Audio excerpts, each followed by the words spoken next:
At the mountains of madness. The mountains of madness. The mountains of madness. The mountains of 1. I am forced into speech because men of science have refused to follow my advice without knowing why. It is altogether against my will that I tell my reasons for opposing this contemplated invasion of the Antarctic, with its vast fossil hunt and its wholesale boring and melting of the ancient ice cap, and I am the more reluctant because my warning may be in vain. Don't. If I suppressed what will seem extravagant and incredible, there would be nothing left. The hitherto withheld photographs, both ordinary and aerial, will count in my favor, for they are damnably vivid and graphic. Still, they will be doubted because of the great lengths to which clever fakery can be carried. The ink drawings, of course, will be jeered at as obvious impostures, notwithstanding a strangeness of technique which art experts ought to remark and puzzle over. In the end I must rely on the judgment and standing of the few scientific leaders who have, on the one hand, sufficient independence of thought to weigh my data on its own hideously convincing merits or in the light of certain primordial and highly baffling myth cycles, and on the other hand,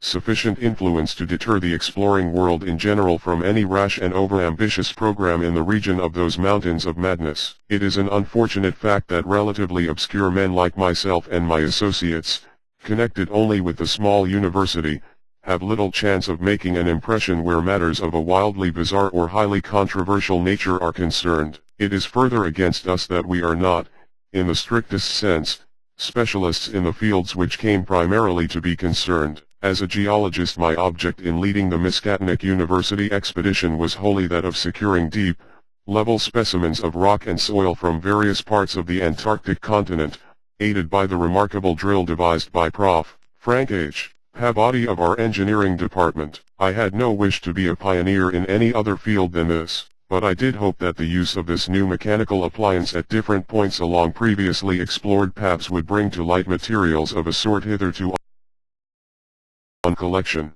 Paboddy's drilling apparatus, as the public already knows from our reports, was unique and radical in its lightness, portability, and capacity to combine the ordinary artesian drill principle with the principle of the small circular rock drill in such a way as to cope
forced frost conditions and having auxiliary steam.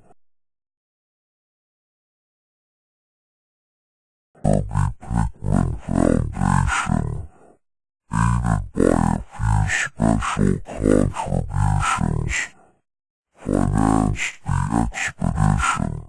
Hence our preparations were extremely thorough despite the absence of great publicity. The dogs, sledges, machines, camp materials, and unassembled parts of our 5 planes were delivered in Boston, and there our ships were loaded. We were marvelously well equipped for our specific purposes, and in all matters pertaining to supplies, regimen, transportation, and camp construction we profited by the excellent example of our many recent and exceptionally brilliant predecessors. It was the unusual number and fame of these predecessors which made our own expedition, ample though it was, so little noticed by the world at large. As the newspapers told, we sailed from Boston Harbor on September 2, 1930, taking a leisurely course down the coast and through the Panama Canal, and stopping at Samoa and Hobart, Tasmania, at which latter place we took on final supplies. None of our exploring party had ever been in the polar regions before,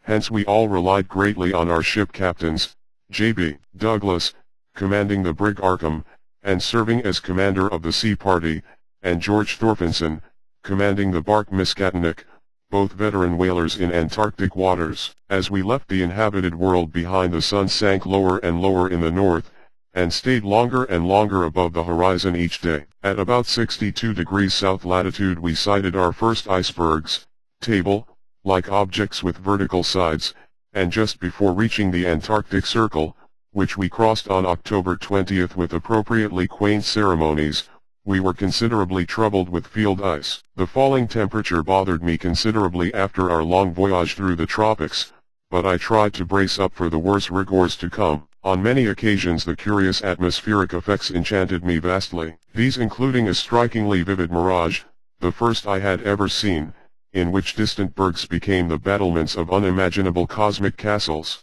Pushing through the ice, which was fortunately neither extensive nor thickly packed, we regained open water at south latitude 67 degrees, east longitude 175 degrees. On the morning of October 26 the strong land blink appeared on the south, and before noon we all felt a thrill of excitement at beholding a vast, lofty, and snow-clad mountain chain which opened out and covered the whole vista ahead. At last we had encountered an outpost of the great unknown continent, a world of frozen death. These peaks were obviously the Admiralty Range discovered by Ross, and it would now be our task to round Cape Adara and sail down the east coast of Victoria Land to our contemplated base on the shore of McMurdo Sound at the foot of the volcano Erebus in South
seen oppose only lost story. The disturbing and enigmatical Arthur Gordon Pym, on the barren shore, and on the lofty ice barrier in the background, myriads of grotesque penguins squawked and flapped their fins. While many fat seals were visible on the water, swimming or sprawling across large cakes of slowly drifting ice. Using small boats, we effected a difficult landing on Ross Island shortly after midnight on the morning of the 9th, carrying a line of cable from each of the ships and preparing to unload supplies by means of a breeches buoy arrangement. Our sensations on first treading Antarctic soil were poignant and complex, even though at this particular point the Scott and Shackleton expeditions had preceded us. Our camp on the frozen shore below the volcano's slope was only a provisional one. We landed our drilling apparatus, dogs, sledges, tents, provisions, gasoline tanks, experimental ice, melting outfit, cameras both ordinary and aeroplane parts, and other accessories, including 3 small portable wireless outfits, besides those in the planes, capable of communicating with the Arkham's large outfit from any part of the Antarctic continent that we would be likely to visit. The ship's outfit, communicating with the outside world, was to convey press reports to the Arkham Advertiser's powerful wireless station on Kingsport Head, Massachusetts. We hoped to complete our work during a single Antarctic summer, but if this proved impossible we would winter on the Arkham, sending the Miskatonic north before the freezing of the ice for another summer's supplies. I need not repeat what the newspapers have already published about our early work, of our ascent of Mount Erebus, our successful mineral borings at several points on Ross Island and the singular speed with which Peabody's apparatus accomplished them,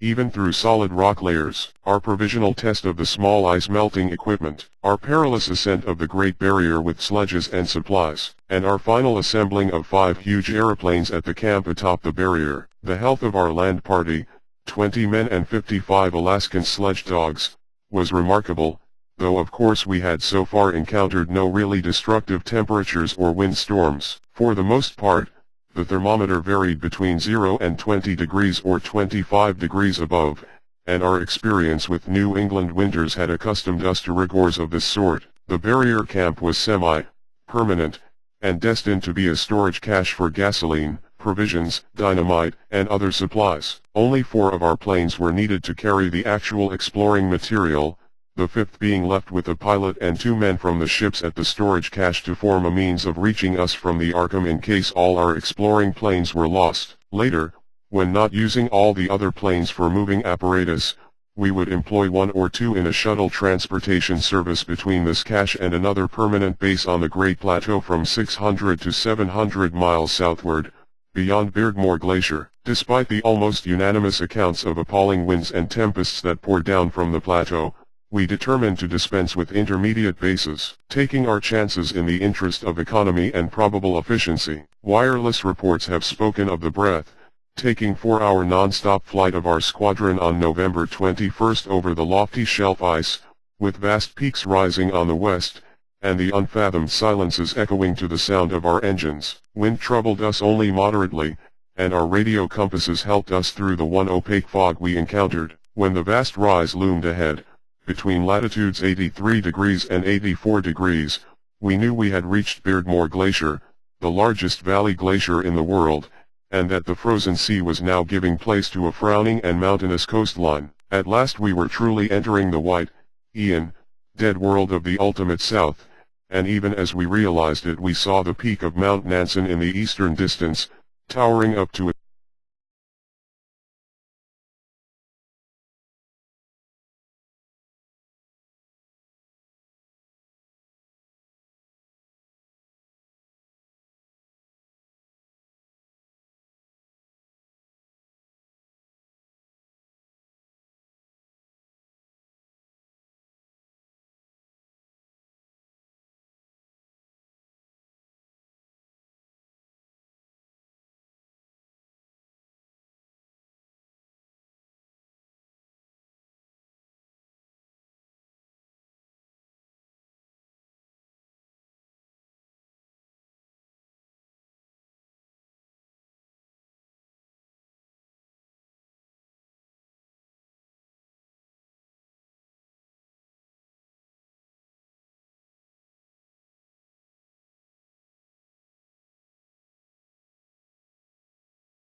ensuing fire.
And 5 others, marred by the loss of 2 dogs in an upset when crossing one of the great pressure ridges in the ice, had brought up more and more of the Archean slates. And even I was interested by the singular profusion of evident fossil markings in that unbelievably These markings, however, were of very primitive life forms involving no great paradox except that any life forms should occur in rock as definitely pre-Cambrian as the sea. Hence I still failed to see the good sense of Lake's demand for an interlude in our time-saving program, an interlude requiring the use of all 4 planes, many men, and the whole of the expedition's mechanical apparatus. I did not, in the end, veto the plan, though I decided not to accompany the northwestward party despite Lake's plea for my geological advice. While they were gone, I would remain at the base with Peabody and 5 men and work out final plans for the eastward shift. In preparation for this transfer, one of the planes had begun to move up a good gasoline supply from McMurdo Sound,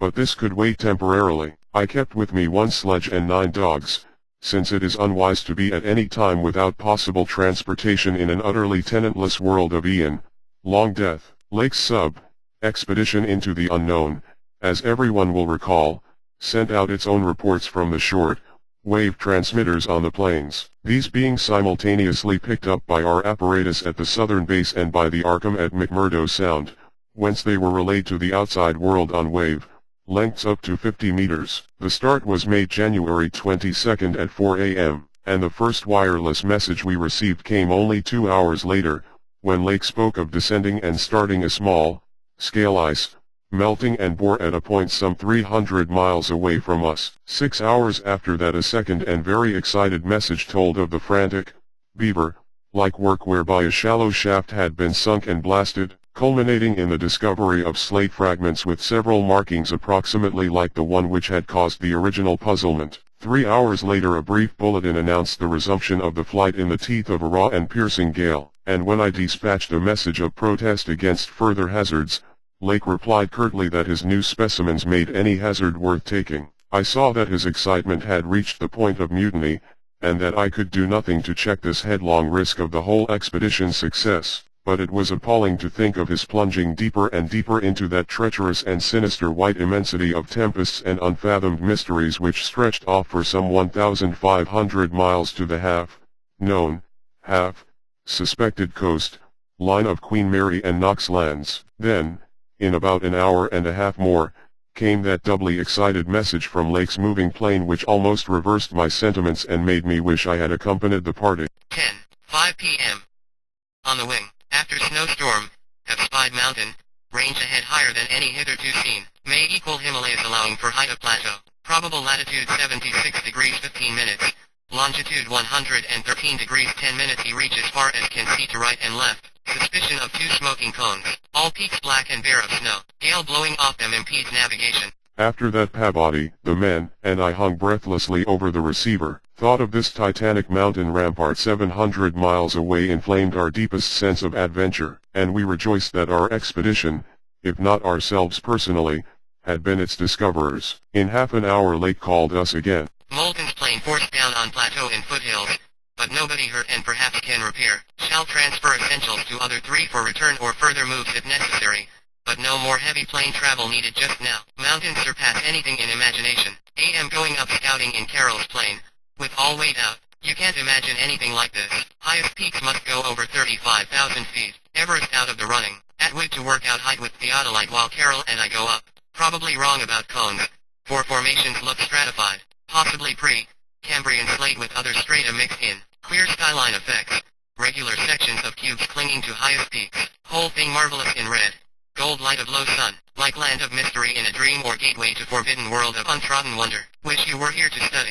Though it was technically sleeping time, not one of us listeners thought for a moment of retiring. It must have been a good deal the same at McMurdo Sound, where the supply cache and the Arkham were also getting the messages. For Capt. Douglas gave out a call congratulating everybody on the important find, and Sherman, the cache operator, seconded his sentiments. We were sorry, of course, about the damaged aeroplane, but hoped it could be easily mended. Then, at 11 p.m., came another call from Lake. Up with Carroll over highest foothills. Don't dare try really tall peaks in present weather, but shall later. Frightful work climbing, and hard going at this altitude, but worth it. Great range fairly solid, hence can't get any glimpses beyond. Main summits exceed Himalayas, and very queer. Range looks like pre-Cambrian slate, with plain signs of many other upheaved strata. Was wrong about volcanism. Goes farther in either direction than we can see. Swept clear of snow above about 21,000 feet. Odd formations on slopes of highest mountains.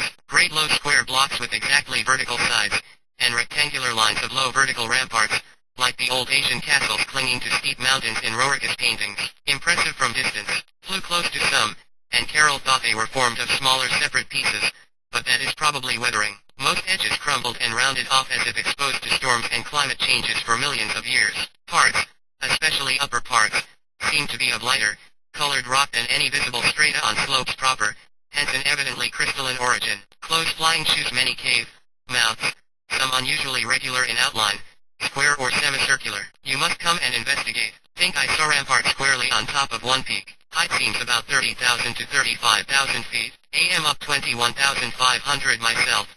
In devilish gnawing cold. Wind whistles and pipes through passes and in and out of caves, but no flying danger so far. From then on for another half hour Lake kept up a running fire of comment, and expressed his intention of climbing some of the peaks on foot. I replied that I would join him as soon as he could send a plane, and that Peabody and I would work out the best gasoline plan, just where and how to concentrate our supply in view of the expedition's altered character. Obviously, Lake's boring operations, as well as his aeroplane activities, would need a great deal delivered for the new base which he was to establish at the foot of the mountains, and it was possible that the eastward flight might not be made after all this season. In connection with this business I called Capt. Douglas and asked him to get as much as possible out of the ships and up the barrier with the single dog team we had left there. A direct route across the unknown region between Lake and McMurdo Sound was what we really ought to establish. Lake called me later to say that he had decided to let the camp stay where Moulton's plane had been forced down, and where repairs had already progressed somewhat. The ice sheet was very thin, with dark ground here and there visible, and he would sink some borings and blasts at that very point before making any sledge trips or climbing expeditions. He spoke of the ineffable majesty of the whole scene, and the queer state of his sensations at being in the lee of vast silent pinnacles whose ranks shot up like a wall reaching the sky at the world's rim. Atwood's theodolite observations had placed the height of the 5 tallest peaks at from 30,000 to 34,000 feet. The windswept nature of the terrain clearly disturbed Lake, for it argued the occasional existence of prodigious gales violent beyond anything we had so far encountered. His camp lay a little more than 5 miles from where the higher foothills abruptly rose. I could almost trace a note of subconscious alarm in his words, flashed across a glacial void of 700 miles, as he urged that we all hasten with the matter and get the strange new region disposed of as soon as possible. He was about to rest now,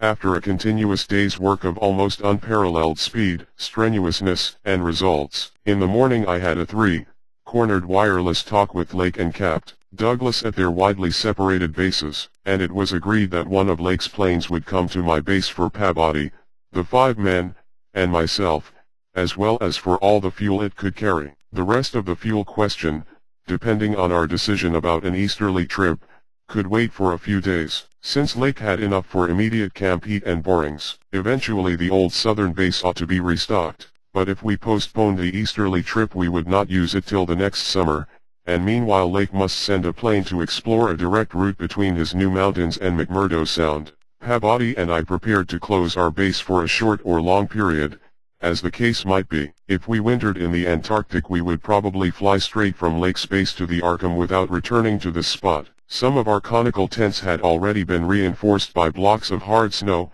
and now we decided to complete the job of making a permanent Eskimo village. Owing to a very liberal tent supply, Lake had with him all that his base would need even after our arrival. I wirelessed that Peabody and I would be ready for the northwestward move after one day's work and one night's rest. Our labors, however, were not very steady after 4 p.m. For about that time Lake began sending in the most extraordinary and excited messages. His working day had started unpropitiously, since an AA-plane survey of the nearly exposed rock surfaces showed an entire absence of those Archean and primordial strata for which he was looking, and which formed so great a part of the colossal peaks that loomed up at a tantalizing distance from the camp. Most of the rocks glimpsed were apparently Jurassic and Comanchian sandstones and Permian and Triassic schists, with now and then a glossy black outcropping suggesting a hard and slaty coal. This rather discouraged Lake, whose plans all hinged on unearthing specimens more than 500 million years older. It was clear to him that in order to recover the Archean slate vein in which he had found the odd markings,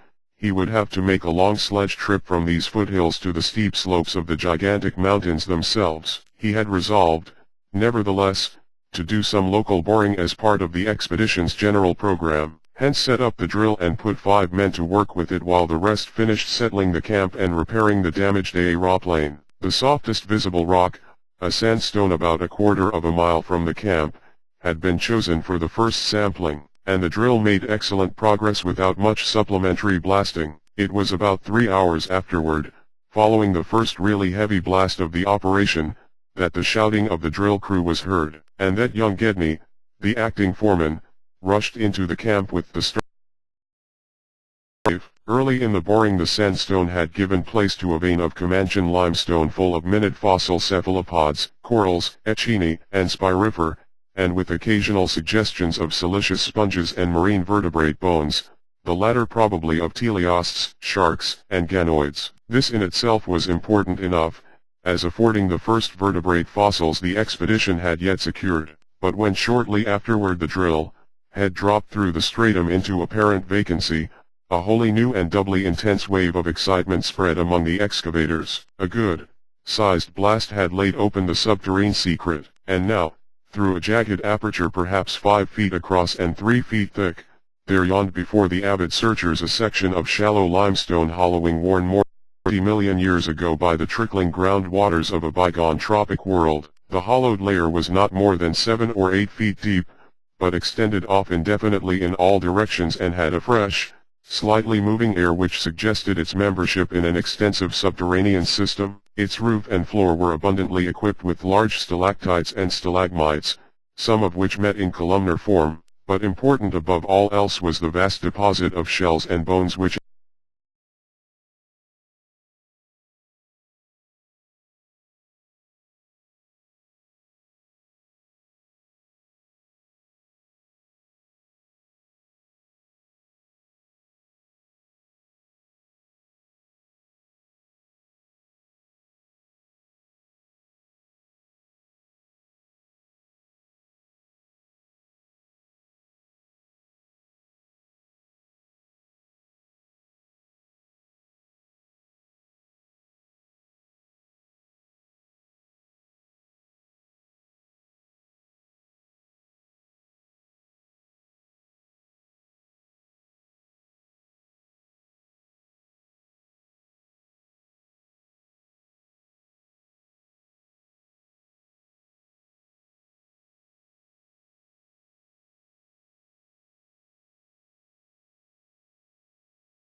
Question arises when, where, and how development took place.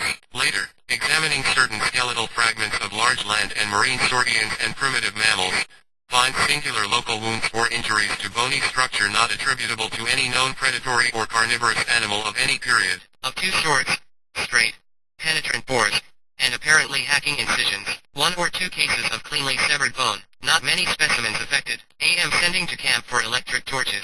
Will extend search area underground by hacking away stalactites. Still later, have found peculiar soapstone fragment about 6 inches across and 1.5 inches thick. Wholly unlike any visible local formation. Greenish, but no evidences to place its period. Has curious smoothness and regularity. Shaped like 5-pointed star with tips broken off, and signs of other cleavage at inward angles and in center of surface. Small, smooth depression in center of unbroken surface. Arouses much curiosity as to source and weathering. Probably some freak of water action. Carroll, with magnifier, thinks he can make out additional markings of geologic significance. Groups of tiny dots in regular patterns. Dogs growing uneasy as we work, and seem to hate the soapstone. Must see if it has any peculiar odor. Will report again when Mills gets back with light and we start on underground area. 10:05 p.m. Important discovery. Orendorff and Watkins, working underground at 9:05, with light found monstrous barrel-shaped fossil of wholly unknown nature. Probably vegetable unless overgrown specimen of unknown marine radiata. Tissue evidently preserved by mineral salts. Tough as leather, but astonishing flexibility retained in places. Marks of broken off parts at ends and around sides. 6 feet end to end. 3.5 feet central diameter, tapering to 1 foot at each end, like a barrel with 5 bulging ridges in place of staves. Lateral breakages, as the finished stalks, are at equator in middle of these ridges. In furrows between ridges are curious growths, combs or wings that fold up and spread out like fans, all greatly damaged but one, which gives almost 7-foot wing spread. Arrangement reminds one of certain monsters of primal myth, especially fabled elder things in Necronomicon. These wings seem to be membranous, stretched on framework of glandular tubing. Apparent minute orifices in frame tubing at wingtips. Ends of body shriveled, giving no clue to interior or to what has been broken off there. Must dissect when we get back to camp. Can't decide whether vegetable or animal. Many features obviously of almost incredible primitiveness. Have set all hands cutting stalactites and looking for further specimens. Additional scarred bones found, but these must wait. Having trouble with dogs. They can't endure the new specimen, and would probably tear it to pieces if we didn't keep it at a distance from them. 11:00 p.m. Attention. Dyer, Peabody, Douglas. Matter of highest, I might say transcendent, importance. Arkham must relate to Kingsport Head Station at once. Strange barrel growth is the Archean thing that left prints in rocks. Mills, Boudreau, and Fowler discover cluster of 13 more at underground point 40 feet from aperture, mixed with curiously rounded and configured soapstone fragments smaller than one previously found. Star shape but no marks of breakage except at some of the points. Of organic specimens, 8 apparently perfect, with all appendages, have brought all to surface, leading off dogs to distance. They cannot stand the things. Give close attention to description and repeat back for accuracy. Papers must get this right. Objects are 8 feet long all over. 6'5", ridged barrel torso 3.5 feet central diameter, 1 foot end diameters, dark gray, flexible, and infinitely tough. 7-foot membranous wings of same color, found folded, spread out of furrows between ridges. Wing framework tubular or glandular, of lighter gray, with orifices at wingtips. Spread wings have serrated edge, around equator, one at central apex of each of the 5 vertical, stave-like ridges, are 5 systems of light gray flexible arms or tentacles found tightly folded to torso but expansible to maximum length of over 3 feet, like arms of primitive crinoid.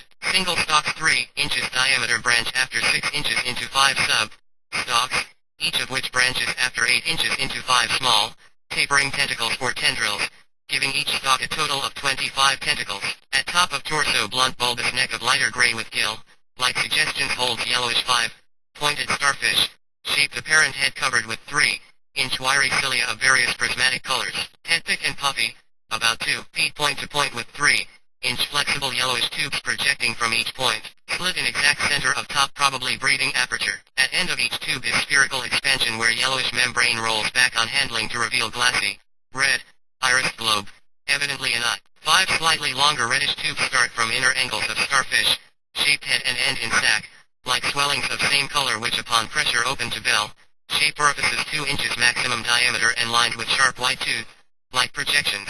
Probable mouths. All these tubes, cilia, and points of starfish, head found folded tightly down, tubes and points clinging to bulbous neck and torso, flexibility surprising despite vast toughness. At bottom of torso rough but dissimilarly functioning counterparts of head arrangements exist. Bulbous light, gray pseudo, neck, without gill suggestions, holds greenish 5, pointed starfish, arrangement, tough, muscular arms 4 feet long and tapering from 7 inches diameter at base to about 2.5 at point. To each point is attached small end of a greenish 5, veined membranous triangle 8 inches long and 6 wide at farther end. This is the paddle, fin, or pseudo, foot which has made prints in rocks from 1,000 million to 50 or 60 million years old. From inner angles of starfish, arrangement project 2, foot reddish tubes tapering from 3 inches diameter at base to 1 at tip. Orifices at tips. All these parts infinitely tough and leathery, but extremely flexible. 4.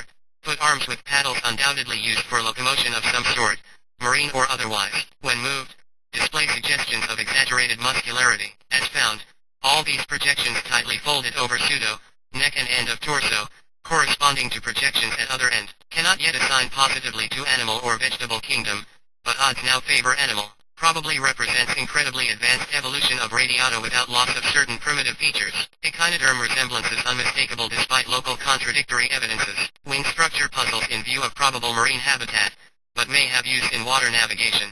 Symmetry is curiously vegetable-like, suggesting vegetables essentially up and down structure rather than animals fore and aft structure. Fabulously early date of evolution, preceding even simplest Archean protozoa hitherto known, baffles all conjecture as to origin. Complete specimens have such uncanny resemblance to certain creatures of primal myth that suggestion of ancient existence outside Antarctic becomes inevitable. Dyer and Peabody have read Necronomicon and seen Clark Ashton Smith's nightmare paintings based on text, and will understand when I speak of elder things supposed to have created all Earth, life as jest or mistake. Students have always thought conception formed from morbid imaginative treatment of very ancient tropical radiata. Also like prehistoric folklore things Wilmart has spoken of, cult appendages, etc. Vast field of study opened. Deposits probably of late Cretaceous or early Eocene period, judging from associated specimens. Massive stalagmites deposited above them. Hard work hewing out, but toughness prevented damage. State of preservation miraculous, evidently owing to limestone action. No more found so far, but will resume search later. Job now to get 14 huge specimens to camp without dogs, which bark furiously and can't be trusted near them. With 9 men, 3 left to guard the dogs. We ought to manage the 3 sledges fairly well, though wind is bad. Must establish plane communication with McMurdo Sound and begin shipping material. But I've got to dissect one of these things before we take any rest. Wish I had a real laboratory here. Dyer better kick himself for having tried to stop my westward trip. First the world's greatest mountains, and then this. If this last isn't the high spot of the expedition, I don't know what is. We're made scientifically. Congrats, Peabody, on the drill that opened up the cave. Now will Arkham please repeat description? The sensations of Peabody and myself at receipt of this report were almost beyond description, nor were our companions much behind us in enthusiasm. McTighe, who had hastily translated a few high spots as they came from the droning receiving set, wrote out the entire message from his shorthand version as soon as Lake's operator signed off. All appreciated the epoch-making significance of the discovery, and I sent Lake congratulations as soon as the Arkham's operator had repeated back the descriptive parts as requested, and my example was followed by Shen from his station at the McMurdo Sound supply cache, as well as by Capt. Douglas of the Arkham. Later, as head of the expedition, I added some remarks to be relayed through the Arkham to the outside world. Of course, rest was an absurd thought amidst this excitement, and my only wish was to get to Lake's camp as quickly as I could. It disappointed me when he sent word that a rising mountain gale made early aerial travel impossible, but within an hour and a half interest again rose to banished disappointment. Lake was sending more messages, and told of the completely successful transportation of the 14 great specimens to the camp. It had been a hard pull, for the things were surprisingly heavy, but 9 men had accomplished it very neatly. Now some of the party were hurriedly building a snow corral at a safe distance from the camp, to which the dogs could be brought for greater convenience in feeding. The specimens were laid out on the hard snow near the camp, save for one on which Lake was making crude attempts at dissection. This dissection seemed to be a greater task than had been expected, for despite the heat of a gasoline stove in the newly raised laboratory tent, the deceptively flexible tissues of the chosen specimen, a powerful and intact one, lost nothing of their more than leathery toughness. Lake was puzzled as to how he might make the requisite incisions without violence destructive enough to upset all the structural niceties he was looking for. He had, it is true, 7 more perfect specimens, but these were too few to use up recklessly unless the cave might later yield an unlimited supply. Accordingly he removed the specimen and dragged in one which, though having remnants of the starfish, arrangements at both ends, was badly crushed and partly disrupted along one of the great torso furrows. Results, quickly reported over the wireless, were baffling and provocative indeed. Nothing like delicacy or accuracy was possible with instruments hardly able to cut the anomalous tissue, but the little that was achieved left us all awed and bewildered. Existing biology would have to be wholly revised, for this thing was no product of any cell growth science knows about. There had been scarcely any mineral replacement,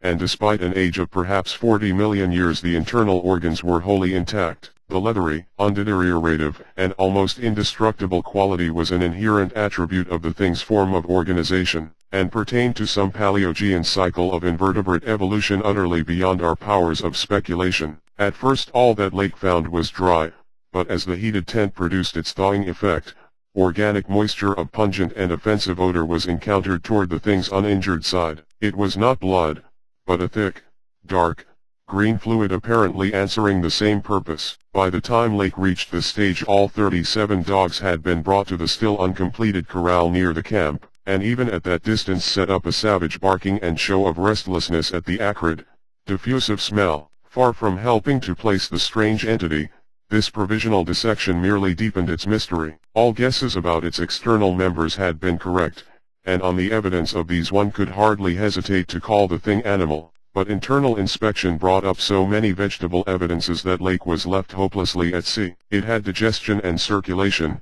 and eliminated waste matter through the reddish tubes of its starfish-shaped base. Cursorily, one would say that its respiratory apparatus handled oxygen rather than carbon dioxide, and there were odd evidences of air, storage chambers and methods of shifting respiration from the external orifice to at least 2 other fully developed breathing systems, gills and pores. Clearly, it was amphibian and probably adapted to long airless hibernation periods as well. Vocal organs seemed present in connection with the main respiratory system, but they presented anomalies beyond immediate solution. Articulate speech, in the sense of syllable, utterance, seemed barely conceivable, but musical piping notes covering a wide range were highly probable. The muscular system was almost preternaturally developed. The nervous system was so complex and highly developed as to leave Lake aghast. Though excessively primitive and archaic in some respects, the thing had a set of ganglial centers and connectives arguing the very extremes of specialized development. Its 5-lobed brain was surprisingly advanced, and there were signs of a sensory equipment, served in part through the wiry cilia of the head, involving factors alien to any other terrestrial organism. Probably it had more than 5 senses, so that its habits could not be predicted from any existing analogy. It must, Lake thought, have been a creature of keen sensitiveness and delicately differentiated functions in its primal world. Much like the ants and bees of today, it reproduced like the vegetable cryptogams, especially the pteridophytes, having spore cases at the tips of the wings and evidently developing from a thallus or prothallus. But to give it a name at this stage was mere folly. It looked like a radiate, but was clearly something more. It was partly vegetable, but had 3/4 of the essentials of animal structure. That it was marine in origin, its symmetrical contour and certain other attributes clearly indicated. Yet one could not be exact as to the limit of its later adaptations. The wings, after all, held a question of the axrial. How it could have undergone its complex evolution on a new-born Earth in time to leave prints in Archean rocks was so far beyond conception as to make Lake whimsically recall the primal myths about great old ones who filtered down from the stars and concocted Earth, life as a joke or mistake, and the wild tales of cosmic hill things from outside told by a folklorist colleague in Miskatonic's English department. Naturally, he considered the possibility of the pre-Cambrian prints having been made by a less evolved ancestor of the present specimens, but quickly rejected this too facile theory upon considering the advanced structural qualities of the older fossils. If anything, the later contours showed decadence rather than higher evolution. The size of the pseudo-feet had decreased, and the whole morphology seemed coarsened and simplified. Moreover, the nerves and organs just examined held singular suggestions of retrogression from forms still more complex. Atrophied and vestigial parts were surprisingly prevalent. Altogether, little could be said to have been solved, and Lake fell back on mythology for a provisional name,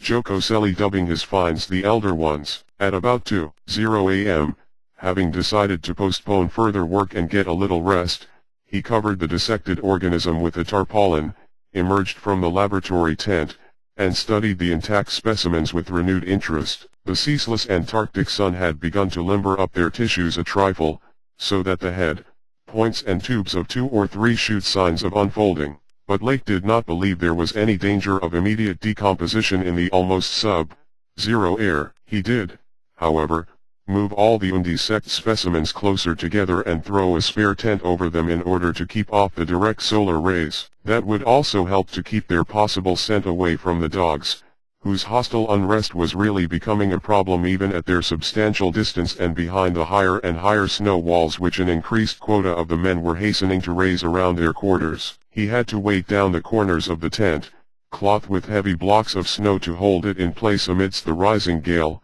for the Titan Mountains seemed about to deliver some gravely severe blasts. Early apprehensions about sudden Antarctic winds were revived, and under Atwood's supervision precautions were taken to bank the tents, new dog, corral, and crude aeroplane shelters with snow on the mountain ward side. These latter shelters, begun with hard snow blocks during odd moments, were by no means as high as they should have been, and Lake finally detached all hands from other tasks to work on them. It was after 4 when Lake at last prepared to sign off and advised us all to share the rest period his outfit would take when the shelter walls were a little higher. He held some friendly chat with Peabody over the ether, and repeated his praise of the really marvelous drills that had helped him make his discovery. Atwood also sent greetings and praises. I gave Lake a warm word of congratulation, owning up that he was right about the western trip, and we all agreed to get in touch by wireless at 10 in the morning. If the gale was then over, Lake would send a plane for the party at my base. Just before retiring I dispatched a final message to the Arkham with instructions about toning down the day's news for the outside world,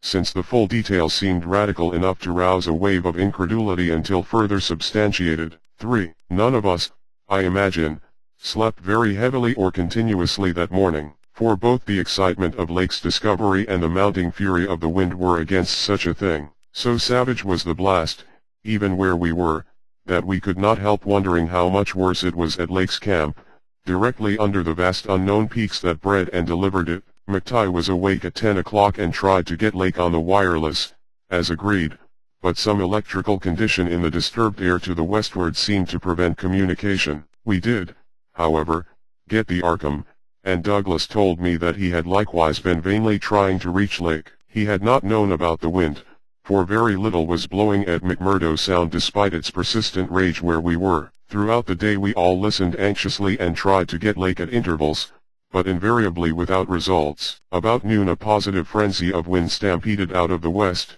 causing us to fear for the safety of our camp, but it eventually died down, with only a moderate relapse at 2 p.m.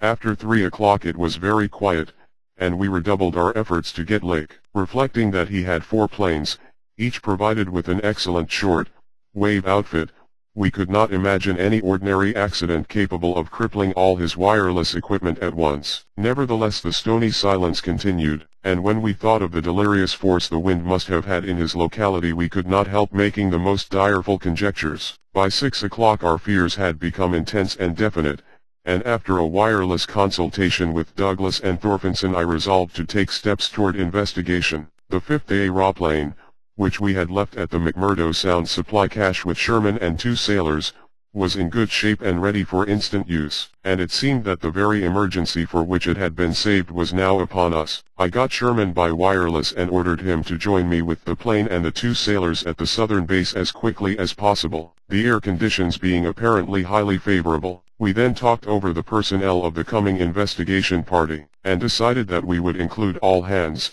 together with the sledge and dogs which I had kept with me. Even so great a load would not be too much for one of the huge planes built to our special orders for heavy machinery transportation. At intervals I still tried to reach Lake with the wireless, but all to no purpose. Sherman, with the sailors Gunnarsson and Larsen, took off at 7:00, and reported a quiet flight from several points on the wing. They arrived at our base at midnight, and all hands at once discussed the next move. It was risky business sailing over the Antarctic in a single aeroplane without any line of bases, but no one drew back from what seemed like the plainest necessity. We turned in at 2 o'clock for a brief rest after some preliminary loading of the plane, but were up again in 4 hours to finish the loading and packing. At 7:05 a.m., January 25th, we started flying northwestward under McTie's pilotage with 10 men, 7 dogs, a sledge, a fuel and food supply, and other items including the plane's wireless outfit. The atmosphere was clear, fairly quiet, and relatively mild in temperature, and we anticipated very little trouble in reaching the latitude and longitude designated by Lake as the site of his camp. Our apprehensions were over what we might find,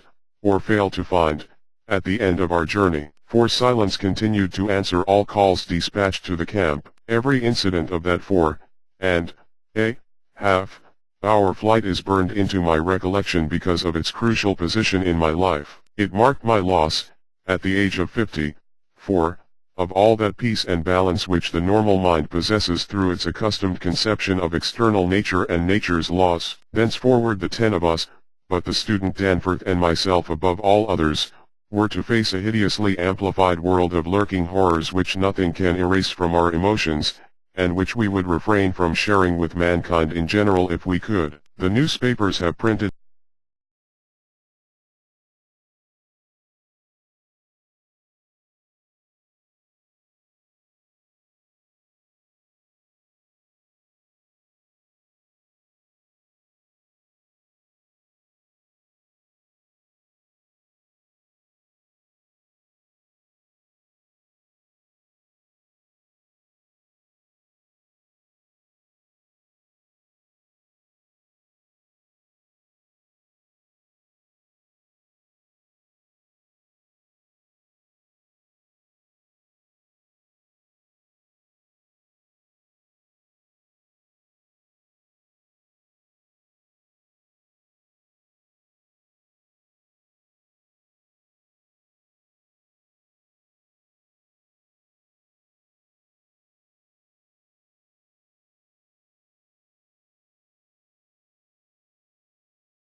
were as alien to mankind as Chautauqua itself.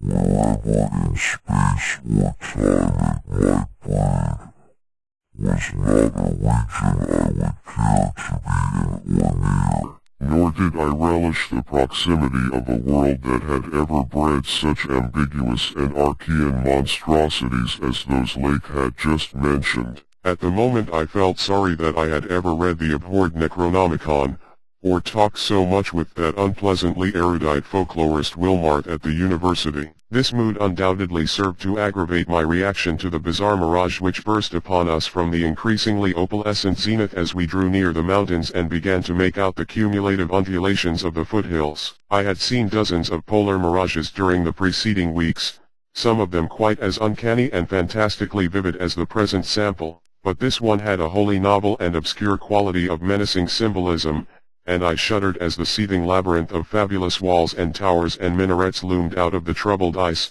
vapors above our heads. The effect was that of a cyclopean city of no architecture known to man or to human imagination, with vast aggregations of night, black masonry embodying monstrous perversions of geometrical laws and attaining the most grotesque extremes of sinister bizarrerie. There were truncated cones, sometimes terraced or fluted, surmounted by tall cylindrical shafts here and there bulbously enlarged and often capped with tiers of thinnish scalloped discs, and strange, beetling, table-like constructions suggesting piles of multitudinous rectangular slabs or circular plates or five-pointed stars with each one overlapping the one beneath. There were composite cones and pyramids either alone or surmounting cylinders or cubes or flatter truncated cones and pyramids, and occasional needle-like spires in curious clusters of five. All of these febrile structures seemed knit together by tubular bridges crossing from one to the other at various dizzy heights, and the implied scale of the whole was terrifying and oppressive in its sheer giganticism. The general type of mirage was not unlike some of the wilder forms observed and drawn by the Arctic whaler Scoresby in 1820, but at this time and place, with those dark, unknown mountain peaks soaring stupendously ahead, that anomalous world discovery in our minds, and the pall of probable disaster enveloping the greater part of our expedition, we all seemed to find in it a taint of latent molly goodnighty and infinitely evil portent. I was glad when the mirage began to break up, though in the process the various nightmare turrets and cones assumed distorted temporary forms of even vaster hideousness. As the whole illusion dissolved to churning opalescence we began to look earthward again, and saw that our journey's end was not far off. The unknown mountains ahead rose dizzyingly up like a fearsome rampart of giants, their curious regularities showing with startling clearness even without a field glass. We were over the lowest foothills now, and could see amidst the snow, ice, and bare patches of their main plateau a couple of darkish spots which we took to be Lake's Camp and Boring. The higher foothills shot up between 5 and 6 miles away, forming a range almost distinct from the terrifying line of more than Himalayan peaks beyond them. At length Ropes, the student who had relieved McTighe at the controls, began to head downward toward the left-hand dark spot whose size marked it as the camp. As he did so, McTighe sent out the last uncensored wireless message the world was to receive from our expedition. Everyone, of course, has read the brief and unsatisfying bulletins of the rest of our Antarctic sojourn. Some hours after our landing we sent a guarded report of the tragedy we found, and reluctantly announced the wiping out of the whole lake party by the frightful wind of the preceding day, or of the night before that. 11 known dead, young Gedney missing. People pardoned our hazy lack of details through realization of the shock the sad event must have caused us, and believed us when we explained that the mangling action of the wind had rendered all 11 bodies unsuitable for transportation outside. Indeed, I flatter myself that even in the midst of our distress, utter bewilderment, and soul-clutching horror, we scarcely went beyond the truth in any specific instance. The tremendous significance lies in what we dared not tell, what I would not tell now but for the need of warning others off from nameless terrors. It is a fact that the wind had wrought dreadful havoc. Whether all could have lived through it, even without the other thing, is gravely open to doubt. The storm, with its fury of madly driven ice particles, must have been beyond anything our expedition had encountered before. One aeroplane shelter, all, it seems, had been left in a far too flimsy and inadequate state, was nearly pulverized. and the derrick at the distant boring was entirely shaken to pieces. The exposed metal of the grounded planes and drilling machinery was bruised into a high polish, and 2 of the small tents were flattened despite their snow banking. Wooden surfaces left out in the blast were pitted and denuded of paint, and all signs of tracks in the snow were completely obliterated. It is also true that we found none of the Archean biological objects in a condition to take outside as a whole. We did gather some minerals from a vast tumbled pile, including several of the greenish soapstone fragments whose odd 5-pointed rounding and faint patterns of group dots caused so many doubtful comparisons, and some fossil bones, among which were the most typical of the curiously injured specimens. None of the dogs survived, their hurriedly built snow enclosure near the camp being almost wholly destroyed. The wind may have done that, though the greater breakage on the side next the camp, which was not the windward one, suggests an outward leap or break of the frantic beasts themselves. All 3 sledges were gone, and we have tried to explain that the wind may have blown them off into the unknown. The drill and ice, melting machinery at the boring were too badly damaged to warrant salvage, so we used them to choke up that subtly disturbing gateway to the past which Lake had blasted. We likewise left at the camp the 2 most shaken up of the planes. Since our surviving party had only 4 real pilots, Sherman, Danforth, McTighe, and Ropes, in all, with Danforth in a poor nervous shape to navigate, we brought back all the books, scientific equipment, and other incidentals we could find, though much was rather unaccountably blown away. Spare tents and furs were either missing or badly out of condition. It was approximately 4 p.m., after wide plain cruising had forced us to give Gedney up for lost, that we sent our guarded message to the Arkham for relaying, and I think we did well to keep it as calm and non-committal as we succeeded in doing. The most we said about agitation concerned our dogs, whose frantic uneasiness near the biological specimens was to be expected from poor Lake's accounts. We did not mention, I think, their display of the same uneasiness when sniffing around the queer greenish soapstones and certain other objects in the disordered region, objects including scientific instruments, aeroplanes, and machinery both at the camp and at the boring, whose parts had been loosened, moved, or otherwise tampered with by winds that must have harbored singular curiosity and investigativeness. About the 14 biological specimens we were pardonably indefinite. We said that the only ones we discovered were damaged, but that enough was left of them to prove Lake's description wholly and impressively accurate. It was hard work keeping our personal emotions out of this matter, and we did not mention numbers or say exactly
landing, reconnoitering, and rock collecting program called for, to a long mythical spell of adverse wind conditions. And told truly of our landing on the far hills. Fortunately our tale sounded realistic and prosaic enough not to tempt any of the others into emulating our flight. Had any tried to do that, I would have used every ounce of my persuasion to stop them, and I do not know what Danforth would have done. While we were gone, Peabody, Sherman, Ropes, McTighe, and Williamson had worked like beavers over Lake's two best planes, fitting them again for use despite the altogether unaccountable juggling of their operative mechanism. We decided to load all the planes the next morning and start back for our old base as soon as possible. Even though indirect, that was the safest way to work toward McMurdo Sound. For a straight line flight across the most utterly unknown stretches of the dead continent would involve many additional hazards. Further exploration was hardly feasible in view of our tragic decimation and the ruin of our drilling machinery, and the doubts and horrors around us, which we did not reveal, made us wish only to escape from this austral world of desolation and brooding madness as swiftly as we could. As the public knows, our return to the world was accomplished without further disasters. All planes reached the old base on the evening of the next day, January 27th, after a swift non-stop flight, and on the 28th we made McMurdo Sound in 2 laps, the one pause being very brief, and occasioned by a faulty rudder in the furious wind over the ice.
And to that other thing beyond the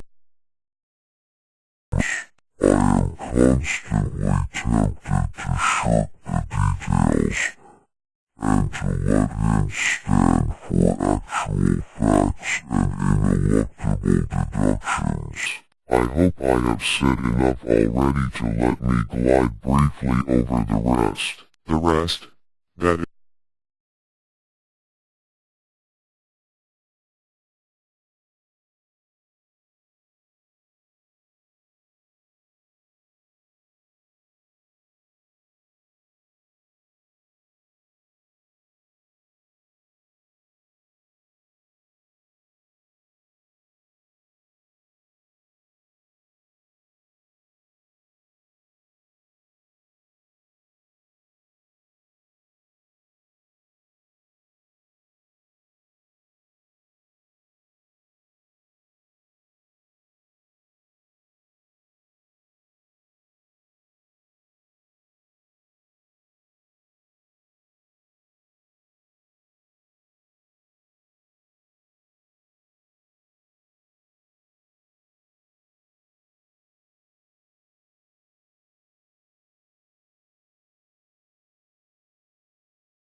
in fiendish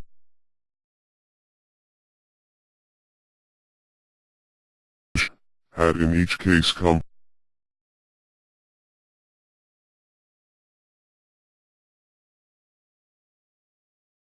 corrupt witness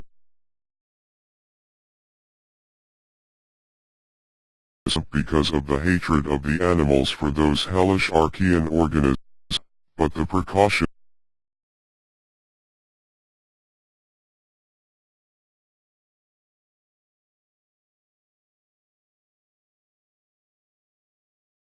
itself, or from some subtle, increasing odor emitted by the nightmare specimens, one could not say. Those specimens, of course, had been cloth, yet the low Antarctic sun had beat steadily upon that cloth, and Lake had mentioned that solar heat tended to make the strangely sound and tough tissues of the things relax and expand. Perhaps the wind had whipped the cloth from over them, and jostled them about in such a way that their more pungent olfactory qualities became manifest despite their unbelievable antiquity. but whatever had happened, it was him. Its squeamishness aside and tell the worst at last, though with a categorical statement of opinion, based on the first-hand observations and most rigid deductions of both Danforth and myself, that the then missing Gedney was in no way responsible for the loathsome horrors we found. I have said that the bodies were frightfully mangled. Now I must add that some were incised and subtracted from in the most curious, cold-blooded, and inhuman fashion. It was the same with dogs and men, and around them was a strange sprinkling of salt, taken from the ravaged provision chests on the plains, which conjured up the most horrible associations. The thing had occurred in one of the crude aeroplane shelters from which the plane had been dragged out, and subsequent winds had effaced all tracks which could have supplied any plausible theory. Scattered bits of clothing, roughly slashed from the human inside, no clues. It is useless to bring up the half-impression of certain faint snow prints in one shielded corner of the ruined enclosure, because that impression did not concern human prints at all, but was clearly mixed up with all the talk of fossil prints which poor Lake had been giving throughout the preceding weeks. One had to be careful of one's imagination in the lee of those overshadowing mountains of madness. As I have indicated, Gedney and one dog turned out to be missing in the end. When we came on that terrible shelter we had missed 2 dogs and 2 men, but the fairly unharmed dissecting tent, which we entered after investigating the monstrous graves, had something to reveal. It was not as Lake had left it, for the covered parts of the primal monstrosity had been removed from the improvised table. Indeed, we had already realized that one of the 6 imperfect and insanely buried things we had found, the one with the trace of a peculiarly hateful odor, must represent the collected sections of the entity which Lake had tried 281 to analyze. On and around that laboratory table were strewn other things, and it did not take long for us to guess that those things were the carefully though oddly and inexpertly dissected parts of 1 man and 1 dog. I shall spare the feelings of survivors by omitting mention of the man's identity. Lake's anatomical instruments were missing, but there were evidences of their careful cleansing. The gasoline stove was also gone, though around it we found a curious litter of matches. We buried the human parts beside the other 10 men, and the canine parts with the other 35 dogs. Concerning the bizarre smudges on the laboratory table, and on the jumble of roughly handled illustrated books scattered near it, we were much too bewildered to speculate. This formed the worst of the camp horror,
far as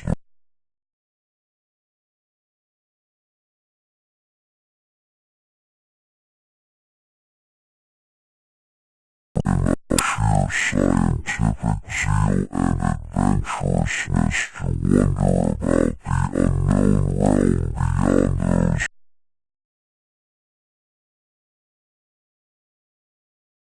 stated. We rested at midnight after our day of terror and bafflement, but not without a tentative plan for one or more range crossing altitude flights in a lightened plane with aerial camera and geologist's outfit. Beginning the following morning, it was decided that Danforth and I try it first, and we awake at 7 a.m. I have already repeated the non-committal story we told the men at camp. It is now my terrible duty to amplify the account by filling in the merciful blanks with hints of what we really saw in the hidden transmontane world, hints of the revelations which have finally driven Danforth to. I wish he would add a really frank word about the thing which he thinks he alone saw, even though it was probably a nervous delusion, and which was perhaps the last straw that put him 283 where he is, but he is firm against that. All I can do is to repeat his later disjointed whispers about what set him shrieking as the plane soared back through the wind. Tortured mountain pass after that real and tangible shock which I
foundation walls of Kish as dug up by the Oxford Field Museum expedition in 1929, and both Danforth and I obtained that occasional impression of separate cyclopean blocks which Lake had attributed to his flight.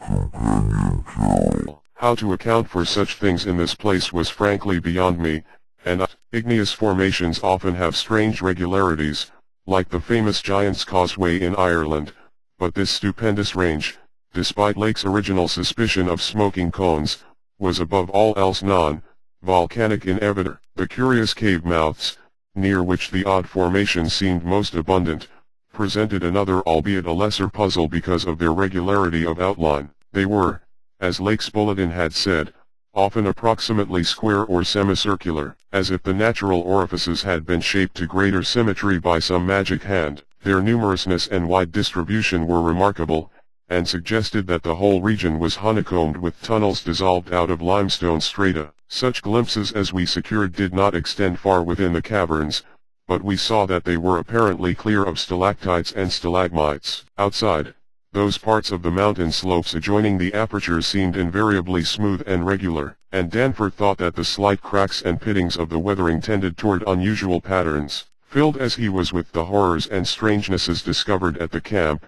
he hinted that the pittings vaguely resembled those baffling groups of dots sprinkled over the primeval greenish soapstones, so hideously duplicated on the madly conceived snow mounds above those 6 varied monstrosities. We had risen gradually in flying over the higher foothills and along toward the relatively low pass we had selected. As we advanced we occasionally looked down at the snow and ice of the land route, wondering whether we could have attempted the trip with the simpler equipment of earlier days. Somewhat to our surprise we saw that the terrain was far from difficult as such things go, and that despite the crevasses and other bad spots it would not have been likely to deter the sledges of a sail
across the momentous divide and over the unsampled secrets of an elder and utterly alien think that both of us simultaneously cried out in mixed wonder, terror, and disbelief in our own senses as we finally cleared the pass and saw what lay beyond. Of course we must have had some natural theory in the back of our heads to steady our faculties for the moment. Probably we thought of such things as the grotesquely weathered stones of the Garden of the Gods in Colorado, or the fantastically symmetrical wind-carved rocks of the Arizona desert. Perhaps we even half thought the sight a mirage like that we had seen the morning before on first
conical,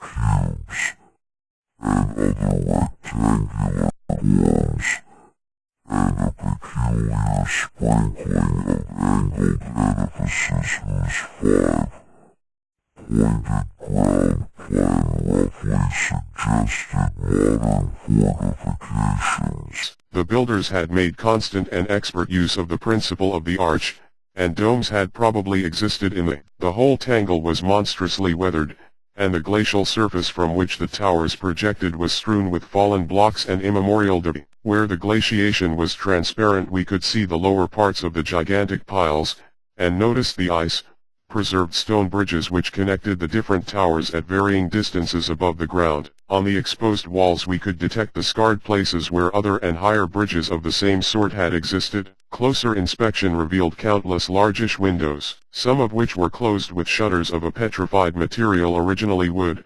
though most gaped open in a sinister and menacing fashion. Many of the ruins, of course, were roofless, and with uneven though rounded upper edges, whilst others, of a more sharply conical or pyramidal model or else protected by higher surrounding structures, preserved intact outlines despite the omnipresent crumbling and pitting. With the field glass we could barely make out what seemed to be textural decorations in horizontal bands, decorations including those curious groups of dots whose presence on the ancient soapstones now assumed a vastly larger significance. In many places the buildings were totally ruined and the ice sheet deeply riven from various geologic causes. In other places the stonework was worn down to the very level of the glaciation. One broad swath, extending from the plateau's interior to a cleft in the foothills about a mile to the left of the pass we had traversed, was wholly free from buildings, and probably represented, we concluded, the course of some great river which in tertiary times, millions of years ago, had poured through the city and into some prodigious subterranean abyss of the Great Barrier Range. Certainly, this was above all a region of caves, gulfs, and underground secrets beyond human penetration. Looking back to our sensations, and recalling our dazedness at viewing this monstrous survival from eons we had thought pre-human, I can only wonder that we preserved the semblance of equilibrium which we did. Of course we knew that something, chronology, scientific theory, or our own consciousness, was woefully awry, yet we kept enough poise to guide the plane, observe many things quite minutely, and take a careful series of photographs which may yet serve both us and the world in good stead. In my case, ingrained scientific habit may have helped, for above all my bewilderment and sense of menace there burned a dominant curiosity to fathom more of this age-old secret, to know what sort of beings had built and lived in this incalculably gigantic place, and what relation to the general world of its time or of other times so unique a concentration of life could have had.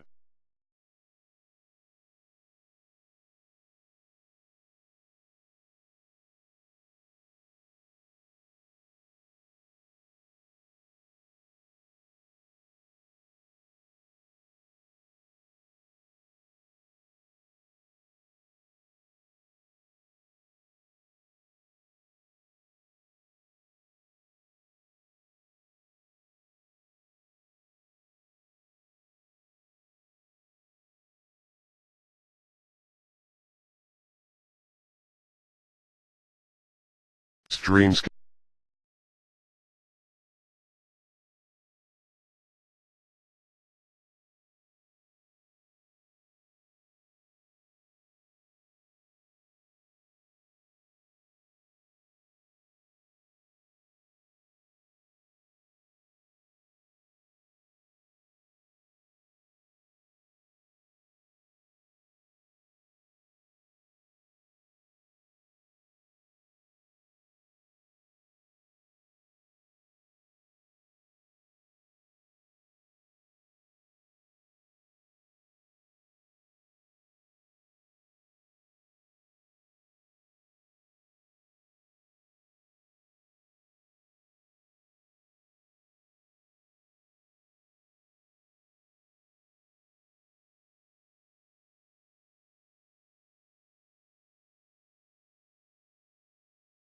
semi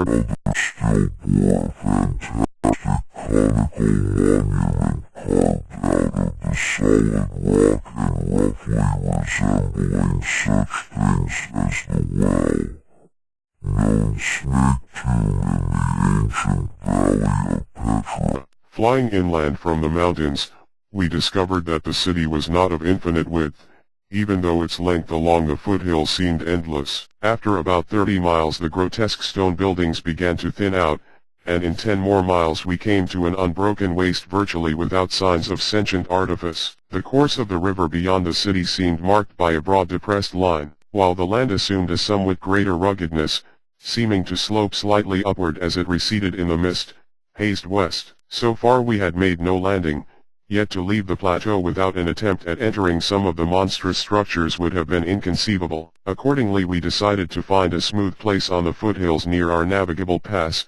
there grounding the plane and preparing to do some exploration on foot. Though these gradual slopes were partly covered with a scattering of ruins, low flying soon disclosed an ample number of possible landing places. Selecting that nearest to the pass, since our next flight would be across the Great Range and back to camp, we succeeded about 12:00 p.m. in coming down on a smooth, hard snowfield wholly devoid of obstacles and well adapted to a swift and favorable takeoff later on. It did not seem necessary to protect the plane with a snow banking for so brief a time and in so comfortable an absence of high winds at this level. Hence we merely saw that the landing skis were safely lodged, and that the vital parts of the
Of such things were now wholly obscured by the deep layer of ice and salt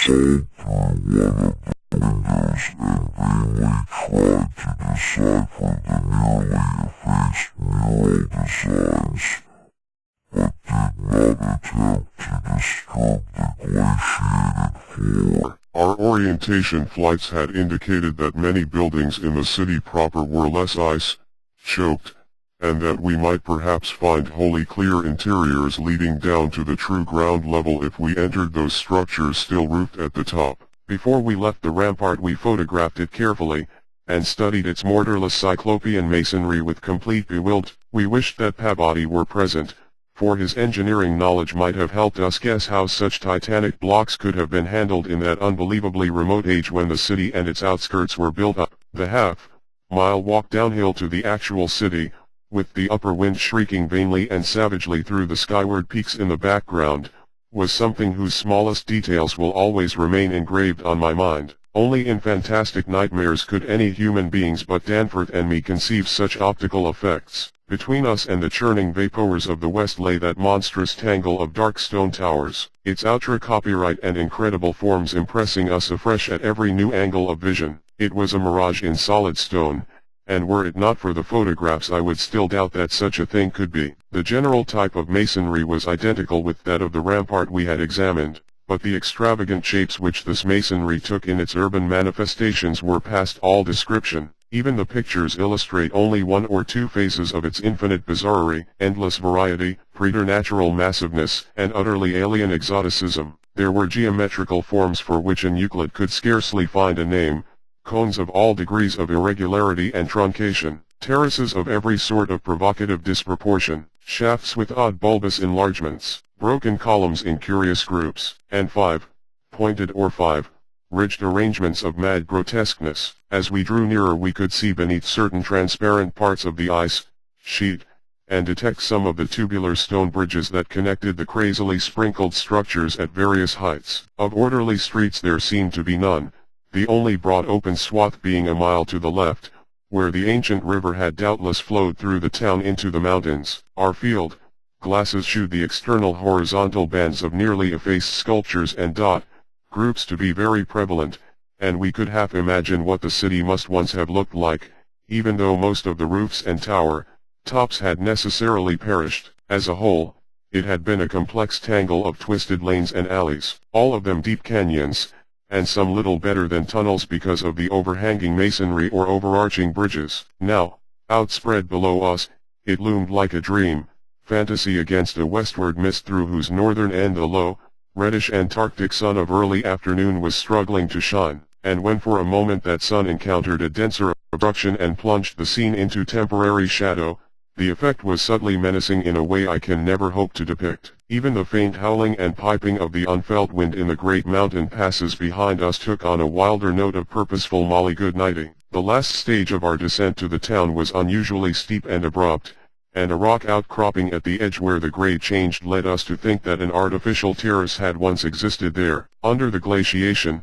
we believed, there must be a flight of steps or its equivalent. When at last we plunged into the labyrinthine town itself, clambering over fallen masonry and shrinking from the oppressive nearness and dwarfing height of omnipresent crumbling and pitted walls, our sensations again became such that I marvel at the amount of control we retained. Danforth was frankly jumpy, and began making some offensively irrelevant speculations about the horror at the camp, which I resented all the more because I could not help sharing certain conclusions forced upon us by many features of this morbid survival from nightmare antiquity. The speculations worked on his imagination, too, for in one place, where a debris-littered alley turned a sharp corner, he insisted that he saw faint traces of ground markings which he did not like, whilst elsewhere he stopped to listen to a subtle imaginary sound from some undefined point, a muffled musical piping, he said, not unlike that of the wind in the mountain caves yet somehow disturbingly different. The ceaseless five-pointedness of the surrounding architecture and of the few distinguishable mural arabesques had a dimly sinister suggestiveness we could not escape, and gave us a touch of terrible subconscious certainty concerning the primal entities which had reared and dwelt in this unhallowed place. Nevertheless our scientific and adventurous souls were not wholly dead, and we mechanically carried out our program of chipping specimens from all the different rock types represented in the masonry. We wished a rather full set in order to draw better conclusions regarding the age of the place. Nothing in the great outer wall seemed to date from later than the Jurassic Comanchian periods, nor was any piece of stone in the entire place of a greater recency than the Pliocene age. In stark certainty, We were wandering amidst a death which had reigned at least 500,000 years, and in all probability even longer. As we proceeded through this maze of stone, shadowed twilight, we stopped at all available apertures to study interiors and investigate entrance possibilities. Some were above our reach, whilst others led only into ice-choked ruins as unroofed and barren as the rampart on the hill. One, though spacious and inviting, opened on a seemingly bottomless abyss without visible means of descent. Now and then we had a chance to study the petrified wood of a surviving shutter, and were impressed by the fabulous antiquity implied in the still discernible grain. These things had come from Mesozoic gymnosperms and conifers, especially Cretaceous cycads, and from fan, palms and early angiosperms of plainly tertiary date. Nothing definitely later than the Pliocene could be discovered. In the placing of these shutters, whose edges shewed the former presence of queer and long, vanished hinges, usage seemed to be varied, some being on the outer and some on the inner side of the deep embrasures. They seemed to have become wedged in place, thus surviving the rusting of their former and probably metallic fixtures and fastenings. After a time we came across a row of windows, in the bulges of a colossal ridged cone of undamaged apex, which led into a vast, well-preserved room with stone flooring. But these were too high in the room to permit of descent without a rope. We had a rope with us,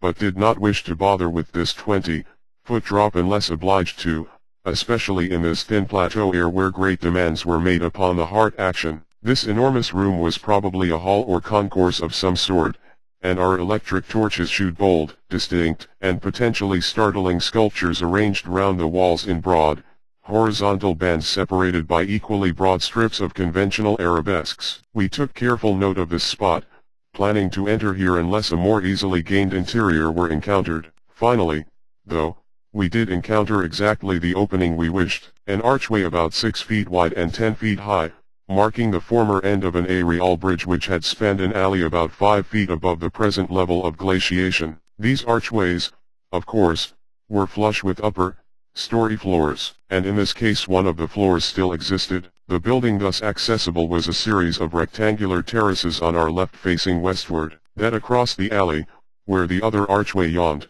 was a decrepit cylinder with no windows and with a curious bulge about 10 feet above the aperture. It was totally dark inside, and the archway seemed to open on a well of illimitable emptiness. Heaped debris made the entrance to the vast left-hand building doubly easy, yet for a moment we hesitated before taking advantage of the long-wished chance, for though we had penetrated into this tangle of archaic mystery, it required fresh resolution to carry us actually inside a complete and surviving building of a fabulous elder world whose nature was becoming more and more hideously plain to us. In the end, however, we made the plunge, and scrambled up over the rubble into the gaping embrasure. The floor beyond was of great slate slabs, and seemed to form the outlet of a long, high corridor with sculptured walls. Observing the many inner archways which led off from it, and realizing the probable complexity of the nest of apartments within, we decided that we must begin our system of hare and hound trail blazing. Hitherto our compasses, together with frequent glimpses of the vast mountain range between the towers in our rear, had been enough to prevent our losing our way. But from now on, the artificial substitute would be necessary. Accordingly we reduced our extra paper to shreds of suitable size, placed these in a bag to be carried by Danforth, and prepared to use them as economically as safety would allow. This method would probably gain us immunity from straying, since there did not appear to be any strong air currents inside the primordial masonry. If such should develop, or if our paper supply should give out, we could of course fall back on the more secure though more tedious and retarding method of rock shipping. Just how extensive a territory we had opened up, it was impossible to guess without a trial. The close and frequent connection of the different buildings made it likely that we might cross from one to another on bridges underneath the ice except where impeded by local collapses and geologic rifts, for very little glaciation seemed to have entered the massive constructions. Almost all the areas of transparent ice had revealed the submerged windows as tightly shuttered,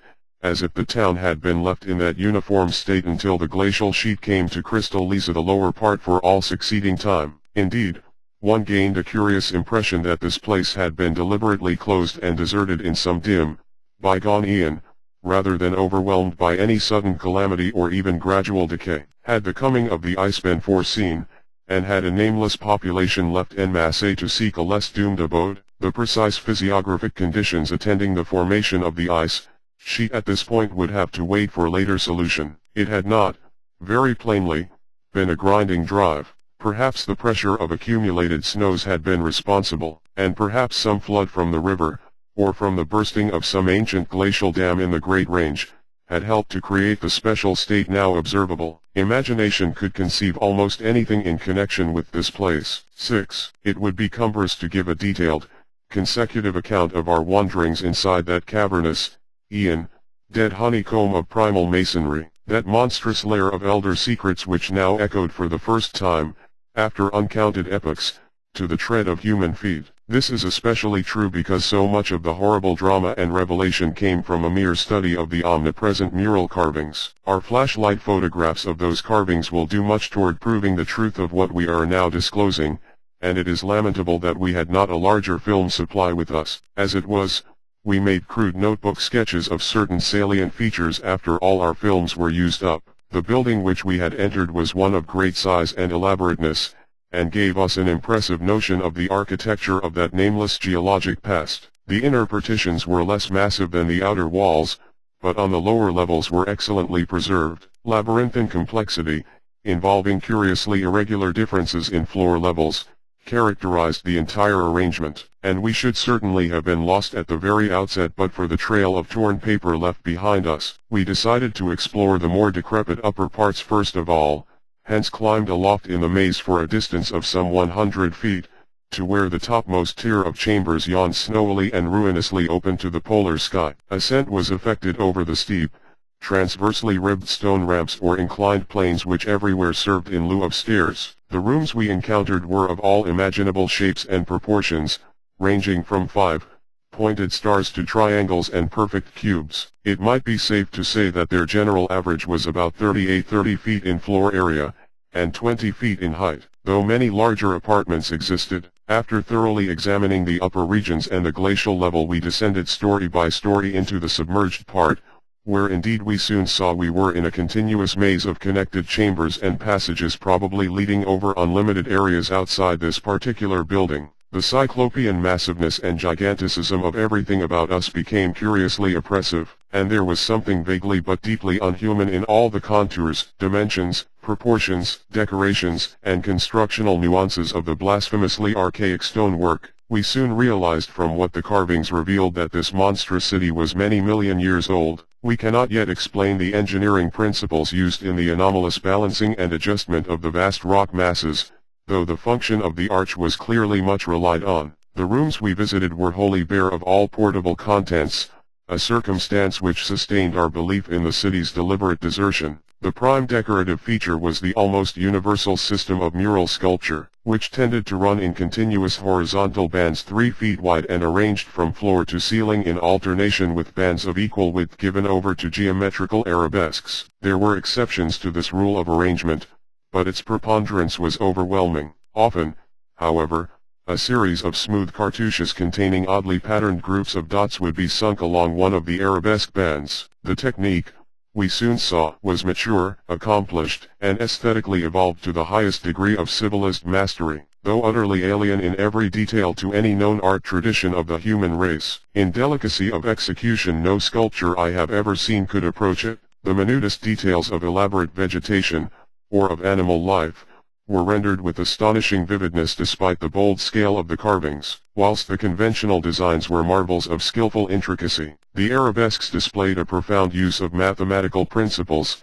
and were made up of obscurely symmetrical curves and angles based on the quantity of 5. The pictorial bands followed a highly formalist tradition, and involved a peculiar treatment of perspective, but had an artistic force that moved us profoundly notwithstanding the intervening gulf of vast geologic periods. Their method of design hinged on a singular juxtaposition of the cross section with the 2-dimensional silhouette, and embodied an analytical psychology beyond that of any known race of antiquity. It is useless to try to compare this art with any represented in our museums. Those who see our photographs will probably find its closest analog in certain grotesque conceptions of the most daring futurists. The arabesque tracery consisted altogether of depressed lines whose depth on unweathered walls varied from 1 to 2 inches. When cartouches with dot groups appeared, evidently as inscriptions in some unknown and primordial language and alphabet, the depression of the smooth surface was perhaps 1.5 inches, and of the dots perhaps a ½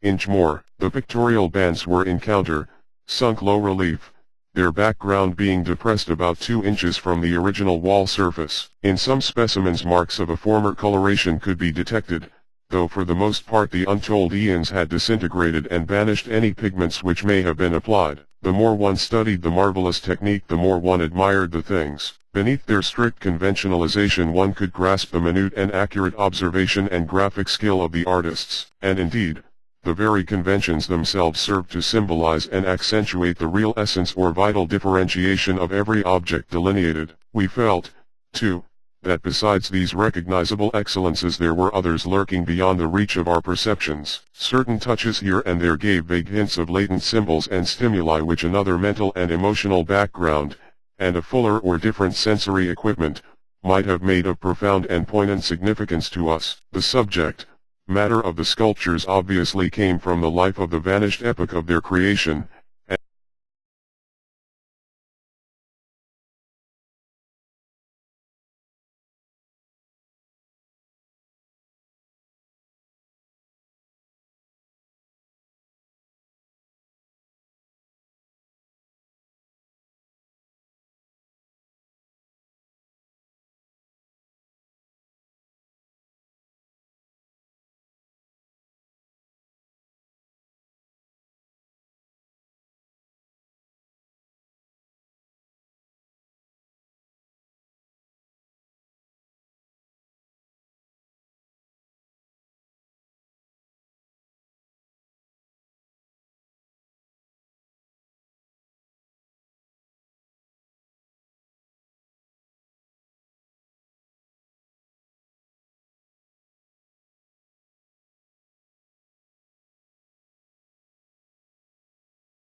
while occasional areas had an uncanny air of newly swept immaculateness.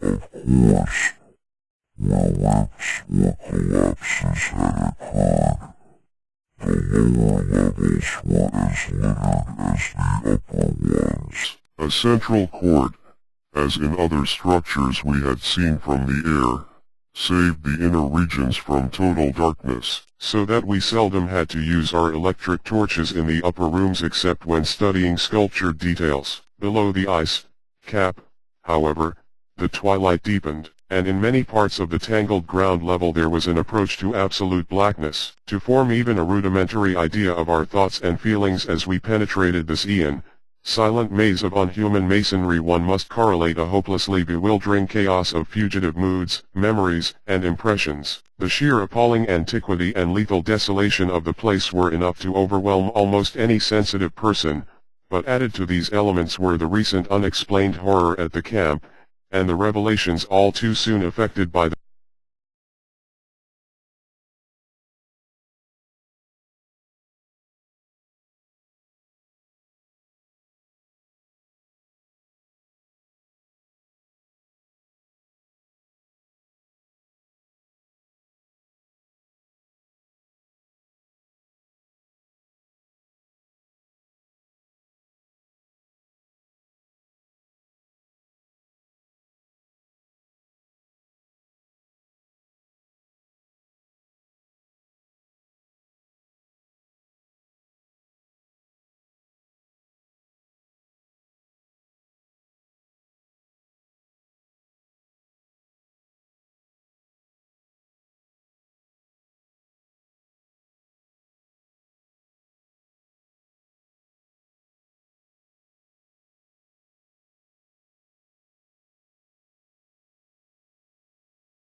checked out by geological, biological, and astronomical features, and embodied in art which would be called decadent in comparison with that of specimens we found in older buildings after crossing bridges. One edifice hewn from the solid rock seemed to go back 40 or possibly even 50 million years, to the lower Eocene or Upper Cretaceous, and contained bas-reliefs of an artistry surpassing anything else, with one tremendous exception, that we encountered. That was, we have since agreed, the oldest domestic structure we traversed. Were it not for the support of those flashlights soon to be made public, I would refrain from telling what I found and inferred.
Disordered time and alien natural law make it imperative that further exploration be encouraged. 7. The full story, so far as deciphered, will shortly appear in an official bulletin of Miskatonic University. Here I shall sketch only the salient highlights in a rambling way. Myth or otherwise, the sculptures told of the coming of those star-headed things to the nascent, lifeless Earth out of cosmic space, their coming, and the coming of many other alien entities such as at certain times embark upon spatial pioneering. They seemed able to traverse the interstellar ether on their vast membranous wings, thus oddly confirming some curious hill folklore long ago told me by an antiquarian copy. They had lived under the sea a good deal, building fantastic cities and fighting terrific battles with nameless adversaries by means of intricate devices employing unknown principles of energy. Evidently their scientific and mechanical knowledge far surpassed man's today, though they made use of its more widespread and elaborate forms only when obliged to. Some of the sculptures suggested that they had passed through a stage of mechanized life on other planets, but had receded upon finding its effects emotionally unsatisfying. Their preternatural toughness of organization and simplicity of natural wants made them peculiarly able to live on a high plane without the more specialized fruits of artificial manufacture, and even without garments except for occasional protection against the elements. It was under the sea, at first for food and later for other purposes, that they first created Earth, life, using available substances according to long-known methods. The more elaborate experiments came after the annihilation of various cosmic enemies. They had done the same thing on other planets, having manufactured not only necessary foods, but certain multicellular protoplasmic masses capable of molding their tissues into all sorts of temporary organs under hypnotic influence and thereby forming ideal slaves to perform the heavy work of the community. These viscous masses were without doubt what Abdul al-Hazred whispered about as the Shoggoths in his frightful Necronomicon, though even that mad Arab had not hinted that any existed on Earth except in the dreams of those who had chewed a certain alkaloidal herb. When the star-headed old ones on this planet had synthesized their simple food forms and bred a good supply of Shoggoths,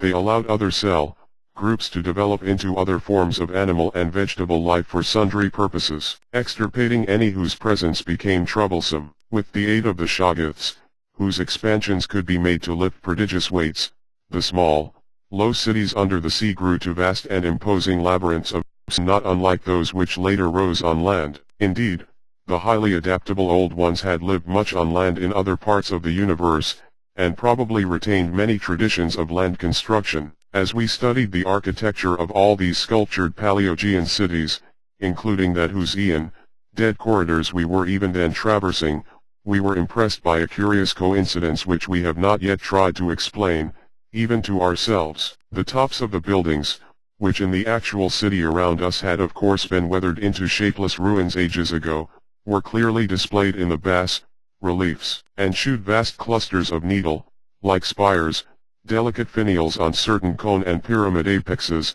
and tiers of thin, horizontal shafts. This was exactly what we had seen in that monstrous and portentous mirage, cast by a dead city when such skyline features had been absent for thousands and tens of thousands of years, which loomed on our ignorant eyes across the unfathomed mountains of madness as we first approached poor Lake's ill-fated camp. Of the life of the old ones, both under the sea and after part of them migrated to land, volumes could be written. Those in shallow water had continued the fullest use of the eyes at the ends of their 5 main head tentacles, and had practiced the arts of sculpture and of writing in quite the usual way, the writing accomplished with the styler-proof waxen surfaces. Those lower down in the ocean depths, though they used a curious phosphorescent organism to furnish light, pieced out their vision with obscure special senses operating through the prismatic cilia on their heads, senses which rendered all the old ones partly independent of light in emergencies. Their forms of sculpture and writing had changed curiously during the descent,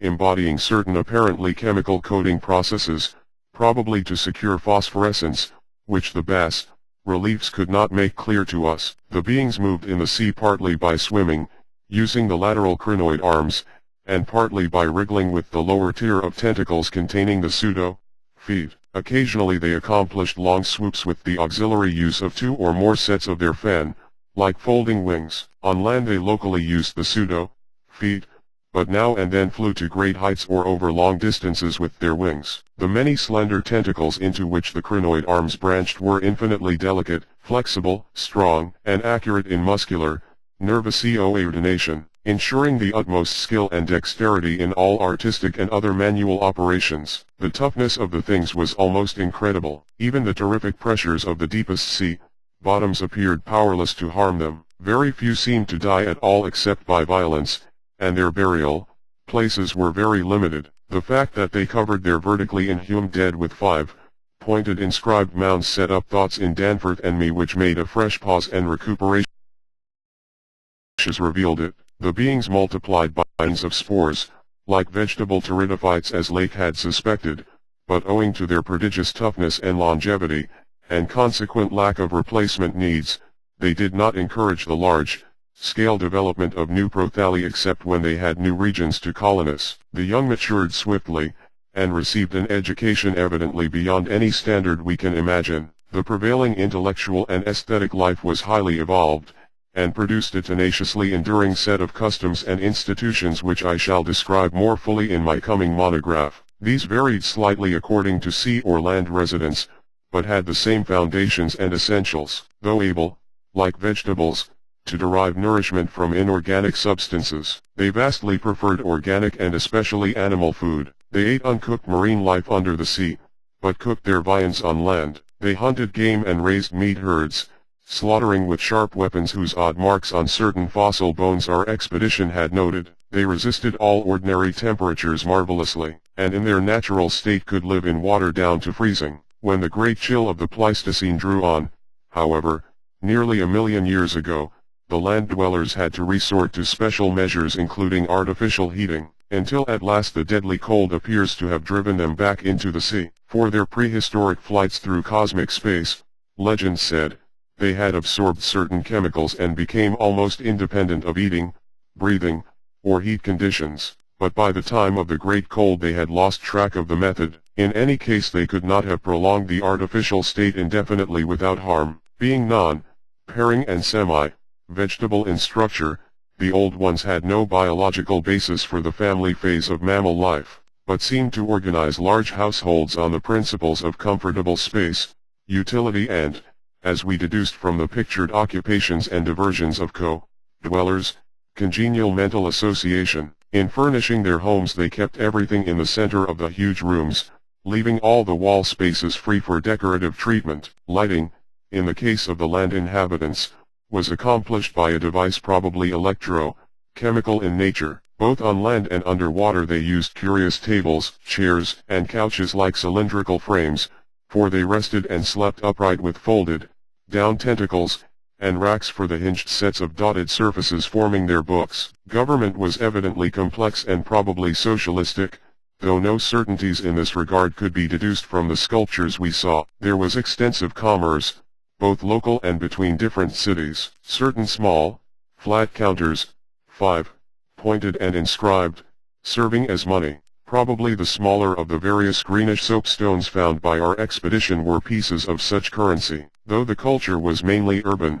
some agriculture and much stock raising existed. Mining and a limited amount of manufacturing were also practiced. Travel was very frequent, but permanent migration seemed relatively rare except for the vast colonizing movements by which the race expanded. For personal locomotion no external aid was used. Since in land, air, and water movement alike the old ones seemed to possess excessively vast capacities for speed. Loads, however, were drawn by beasts of burden, shoggoths under the sea, and a curious variety of primitive of land existence. These vertebrates, as well as an infinity of other life forms, animal and vegetable, marine, terrestrial, and aerial, were the products of unguided evolution acting on life cells made by the old ones but escaping beyond their radius of attention. They had been suffered to develop unchecked because they had not come in conflict with the dominant beings. Bothersome forms, of course, were mechanically exterminated. It interested us to see in some of the very last and most decadent sculptures a shambling primitive mammal, used sometimes for food and sometimes as an amusing buffoon by the land dwellers, whose vaguely simian and human foreshadowings were unmistakable. In the building of land cities the huge stone blocks of the high towers were generally lifted by vast, winged pterodactyls of a species heretofore unknown to paleontology. The persistence with which the old ones survived various geologic changes and convulsions of the Earth's crust was little short of miraculous. Though few or none of their first cities seem to have remained beyond the Archean age, there was no interruption in their civilization or in the transmission of their records. Their original place of advent to the planet was the Antarctic Ocean, and it is likely that they came not long after the matter forming the moon was wrenched from the neighboring South Pacific. According to one of the sculptured maps, the whole globe was then underwater, with stone cities scattered farther and farther from the Antarctic as eons passed. Another map shows a vast bulk of dry land around the South Pole, where it is evident that some of the beings made experimental settlements though their main centers were transferred to the nearest sea bottom. Later maps, which display this land mass as cracking and drifting, and sending certain detached parts northward, uphold in a striking way the theories of continental drift lately advanced by Taylor, Wegener, and Joly. With the upheaval of new land in the South Pacific tremendous events began. Some of the marine cities were hopelessly shattered,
yet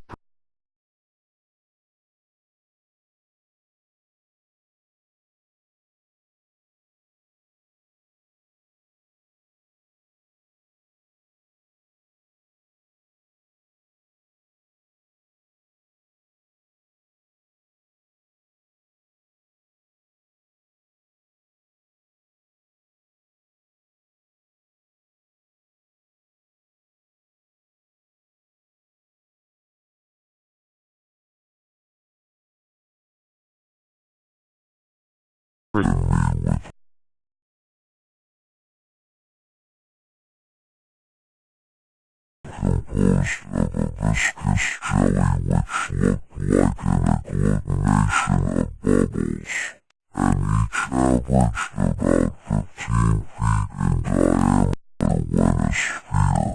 They had, however, a constantly shifting shape and volume, throwing out temporary developments or forming apparent organs of sight, hearing, and speech in imitation of their masters, either spontaneously or according to suggestion. They seem to have become peculiarly intractable toward the middle of the Permian Age, perhaps 150 million years ago, when a veritable war of subjugation was waged upon them by the marine Old Ones. Pictures of this war, and of the headless, slime-coated fashion in which the Shoggoths typically left their slain victims, held a marvelously fearsome quality despite the intervening abyss of untold ages. The Old Ones had used curious weapons of molecular disturbance against the rebel entities, and in the end had achieved a complete victory. Thereafter the sculptures showed a period in which Shoggoths were tamed and broken by armed Old Ones as the wild horses of the American West were tamed by cowboys. Though during the rebellion the Shoggoths had shown an ability to live out of water, this transition was not encouraged, since their usefulness on land would hardly have been commensurate with the trouble of their management. During the Jurassic Age the Old Ones met fresh adversity in the form of a new invasion from outer space, this time by fungus, crustacean creatures from a planet identifiable as the remote and recently discovered Pluto. Creatures undoubtedly the same as those figuring in certain whispered hill legends of the north, and remembered in the Himalayas as the Go, or abominable snow men. To fight these beings the Old Ones attempted, for the first time since their terrene advent, to sally forth again into the planetary ether, but despite all traditional preparations found it no longer possible to leave the Earth's atmosphere. Whatever the old secret of interstellar travel had been, it was now definitely lost to the race. In the end the Go drove the Old Ones out of all the northern lands, though they were powerless to disturb those in the sea. Little by little the slow retreat of the elder race to their original Antarctic habitat was beginning. It was curious to note from the pictured battles that both the spawn and the Go seem to have been composed of matter more widely different from that which we know than was the substance of the Old Ones. They were able to undergo transformations and reintegrations impossible for their adversaries, and seem therefore to have originally come from even remoter gulfs of cosmic space. The Old Ones, but for their abnormal toughness and peculiar vital properties, were strictly material, and must have had their absolute origin within the known space-time continuum, whereas the first sources of the other beings can only be guessed at with bated breath. All this, of course, assuming that the non-terrestrial linkages and the anomalies ascribed to the invading foes are not pure mythology. Conceivably, the Old Ones might have invented a cosmic framework to account for their occasional defeats. Since historical interest and pride obviously formed their chief psychological element, it is significant that their annals failed to mention many advanced and potent races of beings whose mighty cultures and towering cities figure persistently in certain obscure legends. The changing state of the world through long geologic ages appeared with startling vividness in many of the sculptured maps and scenes. In certain cases existing science will require revision, while in other cases its bold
and its seaward end in the region of that long, ice-locked coast whose hills were glimpsed by Wilkes and Lawson at the Antarctic Circle. Yet even more monstrous exaggerations of nature seem disturbingly close at hand. I have said that these peaks are higher than the Himalayas, but the sculptures forbid me to say that they are Earth's highest. That grim honor is beyond doubt reserved for something which half the sculptures hesitated to record at all, whilst others approached it with obvious repugnance and trepidation.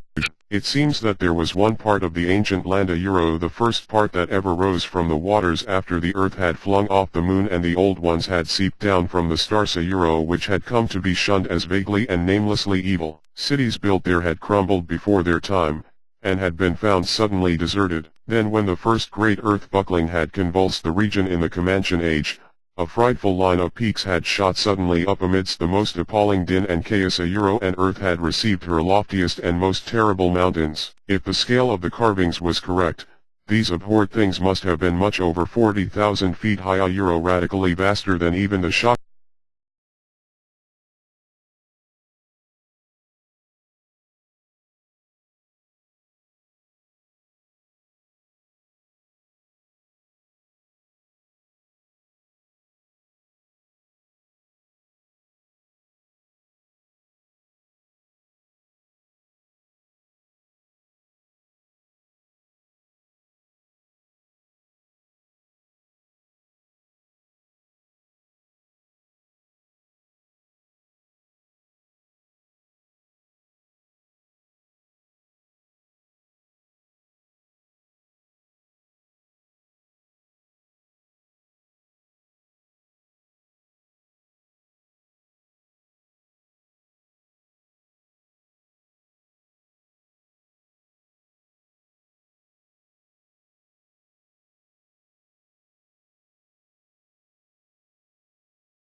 Orient ourselves to the scene as it had been at various stages of the region's age-long,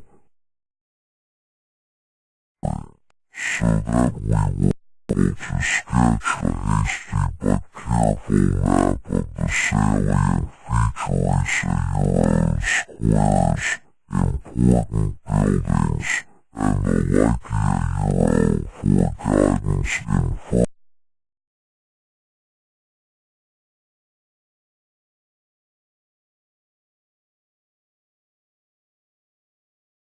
I almost forgot the clammy sense of sinister oppression with which the city's inhuman age and massiveness and deadness and remoteness and glacial twilight had choked and weighed on my spirit. Yet according to certain carvings the denizens of that city had themselves known the clutch of oppressor, for there was a somber and recurrent type of scene in which the old ones were shown in the act of recoiling affrightedly from some object never allowed to appear in the designa found in the great river and indicated as having been washed down through waving, vine-draped cycad forests from those horrible westwards. It was only in the one late-built house with the decadent carvings that we obtained any foreshadowing of the final calamity leading to the city's desertion. Undoubtedly there must have been many sculptures of the same age elsewhere, even allowing for the slackened energies and aspirations of a stressful and uncertain period. Indeed, very certain evidence of the existence of others came to us shortly afterward,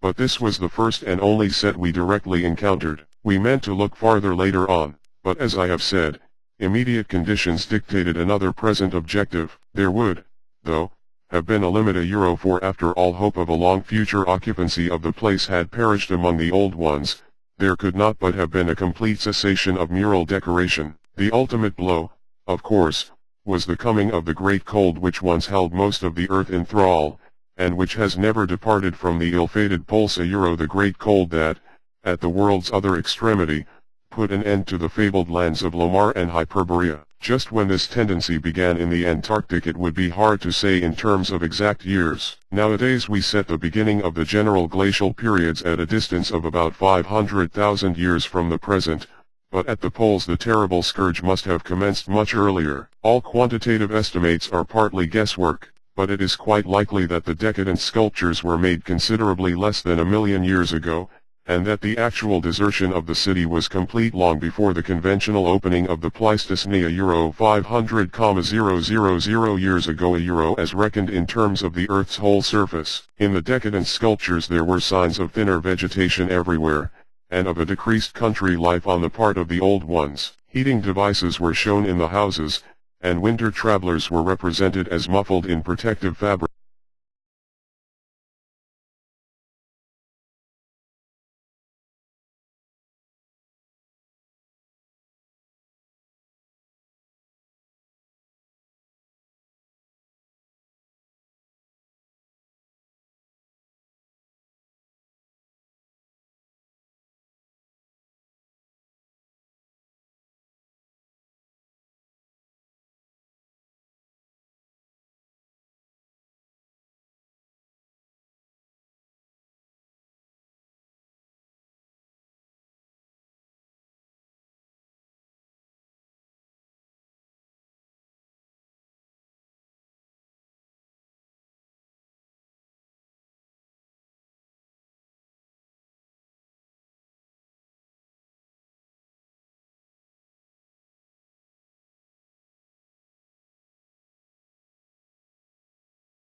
element inherent in the newly branched nuggets grew to enormous size and singular intelligence, and were represented as taking and executing orders. They seem to converse with the old ones by mimicking their voice. A euro is sort of musical piping over a wide range. If poor Lake's dissection had indicated a right a euro and to work more from spoken commands than from hypnotic suggestions as in earlier times, they were, however, kept in admirable. The phosphorescent organism supplied light with vast effectiveness, and doubtless atoned for the loss of the familiar polar auroras of the outer. Art and decoration were pursued, though of course with a certain decadence. The old ones seemed to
subterranean frozen at last. To what fate had the ocean-bottom cities of the outer world been delivered? Had any of the old ones shifted north ahead of the creeping ice cap? Existing geology shews no trace of their presence. Had the frightful Migo been still a menace in the outer land world of the north? Could one be sure of what might or might not linger even to this day in the lightless and unplumbed abysses of Earth's deepest waters? Those things had seemingly been able to withstand any amount of pressure. A euro and men of the sea have fished up curious objects at times. And has the killer whale theory really explained the savage and mysterious scars on Antarctic seals noticed a generation ago by Borchgrevink K? The specimens found by Poor Lake did not enter into these guesses, for their geologic setting proved them to have lived at what must have been a very early date in the land city's history. They were, according to their location, certainly not less than 30 million years old, and we reflected that in their day the sea cavern city, and indeed the cavern itself, had no existence. They would have remembered an older scene, with lush tertiary vegetation everywhere, a younger land city of flourishing arts around them, and a great river sweeping northward along the base of the mighty mountains toward a faraway tropic ocean. And yet we could not help thinking about these specimens a euro, especially about the 8 perfect ones that were missing.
The small, low cities under the sea grew to vast and imposing labyrinths of stone not unlike those which later rose on land. Indeed, the highly adaptable Old Ones had lived much on land in other parts of the universe, and probably retained many traditions of land construction. As we studied the architecture of all these sculptured Paleogean cities, including that whose dead corridors we were even then traversing, we were impressed by a curious coincidence which we have not yet tried to explain, even to ourselves. The tops of the buildings, which in the actual city around us had of course been weathered into shapeless ruins ages ago, were clearly displayed in the bas-reliefs, and shewed vast clusters of needle-like spires, delicate finials on certain cone and pyramid apexes, and tiers of thin, horizontal circle shafts. This was exactly what we had seen in that monstrous and portentous mirage, cast by a dead city when such skyline features had been absent for thousands and tens of thousands of years, which loomed on our ignorant eyes across the unfathomed mountains of madness as we first approached poor Lake's ill-fated camp. Of the life of the Old Ones, both under the sea and after part of them migrated to land, volumes could be written. Those in shallow water had continued the fullest use of the eyes at the ends of their 5 main head tentacles, and had practiced the arts of sculpture and of writing in quite the usual way the writing accomplished with the stuff-proof waxen surfaces. Those lower down in the ocean depths, though they used a curious phosphorescent organism to furnish light, pieced out their vision with obscure special senses operating through the prismatic cilia on their heads, senses which rendered all the Old Ones partly independent of light in emergencies. Their forms of sculpture and writing had changed curiously during the descent, embodying certain apparently chemical coating processes probably to secure phosphorescence which the bas-reliefs could not make clear to us. The beings moved in the sea partly by swimming using the lateral crinoid arms and partly by wriggling with the lower tier of tentacles containing the pseudo-feet. Occasionally they accomplished long swoops with the auxiliary use of 2 or more sets of their fan-like folding wings. On land they locally used the pseudo-feet, but now and then flew to great heights or over long distances with their wings. The many slender tentacles into which the crinoid arms branched were infinitely delicate, flexible, strong, and accurate in muscular nervous coordination, ensuring the utmost skill and dexterity in all artistic and other manual operations. The toughness of the things was almost incredible. Even the terrific pressures of the deepest sea bottoms appeared powerless to harm them. Very few seemed to die at all except by violence, and their burial places were very limited. The fact that they covered their vertically inhumed dead with 5-pointed inscribed mounds set up thoughts in Danforth and me which made a fresh pause and recuperation necessary. Revealed it. The beings multiplied by means of spores like vegetable pteridophytes as Lake had suspected but owing to their prodigious toughness and longevity, and consequent lack of replacement needs, they did not encourage the large-scale development of new prothali except when they had new regions to colonize. The young matured swiftly, and received an education evidently beyond any standard we can imagine. The prevailing intellectual and aesthetic life was highly evolved, and produced a tenaciously enduring set of customs and institutions which I shall describe more fully in my coming monograph. These varied slightly according to sea or land residence, but had the same foundations and essentials, though able, like vegetables, to derive nourishment from inorganic substances. They vastly preferred organic and especially animal food. They ate uncooked marine life under the sea, but cooked their viands on land. They hunted game and raised meat herds slaughtering with sharp weapons whose odd marks on certain fossil bones our expedition had noted. They resisted all ordinary temperatures marvelously, and in their natural state could live in water down to freezing. When the great chill of the Pleistocene drew on, however nearly a million years ago the land dwellers had to resort to special measures including artificial heating, until at last the deadly cold appears to have driven them back into the sea. For their prehistoric flights through cosmic space, legend said, they had absorbed certain chemicals and became almost independent of eating, breathing, or heat conditions, but by the time of the Great Cold they had lost track of the method. In any case they could not have prolonged the artificial state indefinitely without harm. Being non-pairing and semi-vegetable in structure, the Old Ones had no biological basis for the family phase of mammal life. but seemed to organize large households on the principles of comfortable space utility and a euro as we deduced from the pictured occupations and diversions of co-dwellers a euro congenial mental association. In furnishing their homes they kept everything in the center of the huge rooms, leaving all the wall spaces free for decorative treatment. Lighting, in the case of the land inhabitants, was accomplished by a device probably electrochemical in nature. Both on land and underwater they used curious tables, chairs, and couches like cylindrical frames a euro for they rested and slept upright with folded down tentacles a euro and racks for the hinged sets of dotted surfaces forming their books. Government was evidently complex and probably socialistic, though no certainties in this regard could be deduced from the sculptures we saw. There was extensive commerce, both local and between different cities. Certain small, flat counters, five-pointed and inscribed, serving as money. Probably the smaller of the various greenish soapstones found by our expedition were pieces of such currency. Though the culture was mainly urban, some agriculture and much stock raising existed. Mining and a limited amount of manufacturing were also practiced. Travel was very frequent, but permanent migration seemed relatively rare except for the vast colonizing movements by which the race expanded. For personal locomotion no external aid was used. Since in land, air, and water movement alike the old ones seemed to possess excessively vast capacities for speed. Loads, however, were drawn by beasts of burden a euro shoggoths under the sea, and a curious variety of primitive vertebrates in the later years of land existence. These vertebrates, as well as an infinity of other life forms a euro animal and vegetable, marine, terrestrial, and aerial a euro were the products of unguided evolution acting on life cells made by the old ones but escaping beyond their radius of attention. They had been suffered to develop unchecked because they had not come in conflict with the dominant beings. Bothersome forms, of course, were mechanically exterminated. It interested us to see in some of the very last and most decadent sculptures a shambling primitive mammal, used sometimes for food and sometimes as an amusing buffoon by the land dwellers,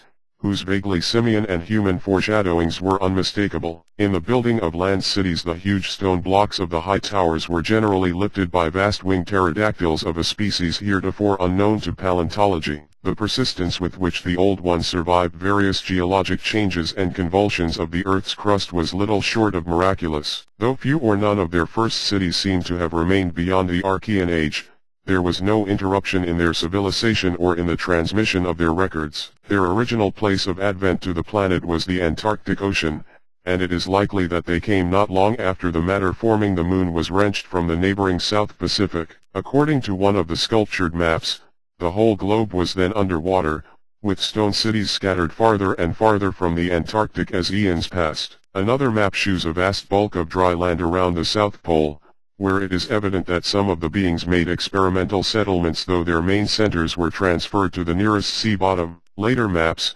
which display this land mass as cracking and drifting, and sending certain detached parts northward, uphold in a striking way the theories of continental drift lately advanced by Taylor, Wegener, and Joly. With the upheaval of new land in the South Pacific tremendous events began. Some of the marine cities were hopelessly shattered.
composed of a viscous jelly which looked like an agglutination of bubbles, and each averaged about 15 feet in diameter when a sphere.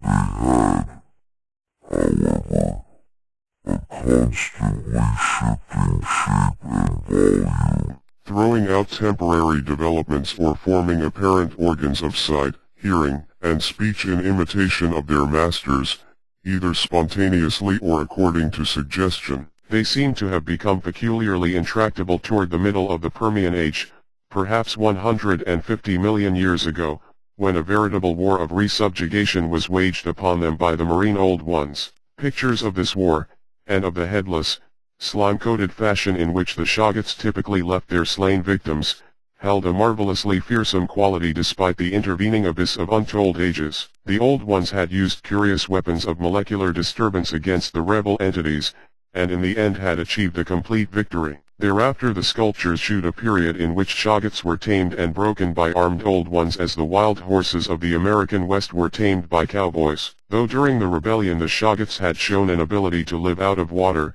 this transition was not encouraged, since their usefulness on land would hardly have been commensurate with the trouble of their management. During the Jurassic Age the Old Ones met fresh adversity in the form of a new invasion from outer space, this time by half-fungus, half-crustacean creatures from a planet identifiable as the remote and recently discovered Pluto. Creatures undoubtedly the same as those figuring in certain whispered hill legends of the north, and remembered in the Himalayas as the Migo, or abominable snowmen. To fight these beings the Old Ones attempted, for the first time since their terrene advent, to sally forth again into the planetary ether, but despite all traditional preparations found it no longer possible to leave the Earth's atmosphere. Whatever the old secret of interstellar travel had been, it was now definitely lost to the race. In the end the Migo drove the Old Ones out of all the northern lands, though they were powerless to disturb those in the sea. Little by little the slow retreat of the elder race to their original Antarctic habitat was beginning.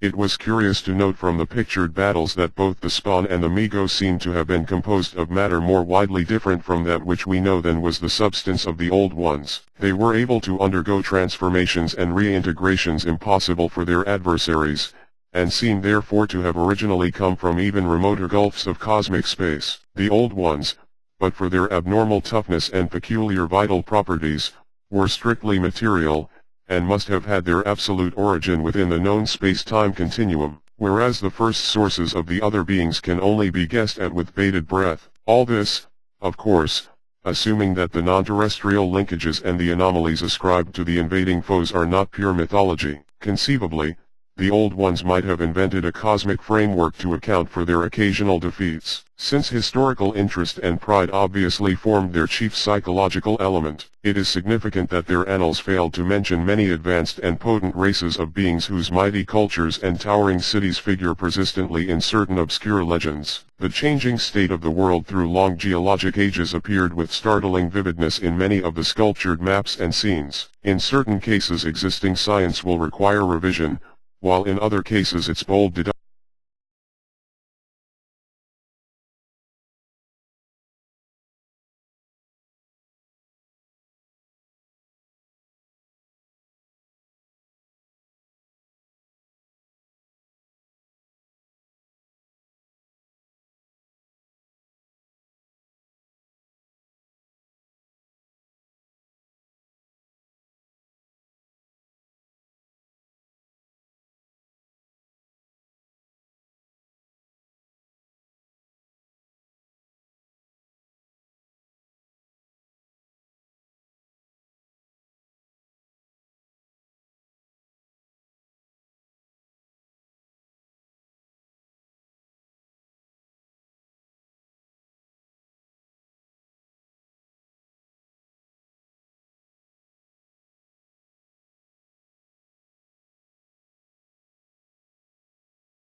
Yet we realized we must begin the quest at once if we expected to include it on our present flight.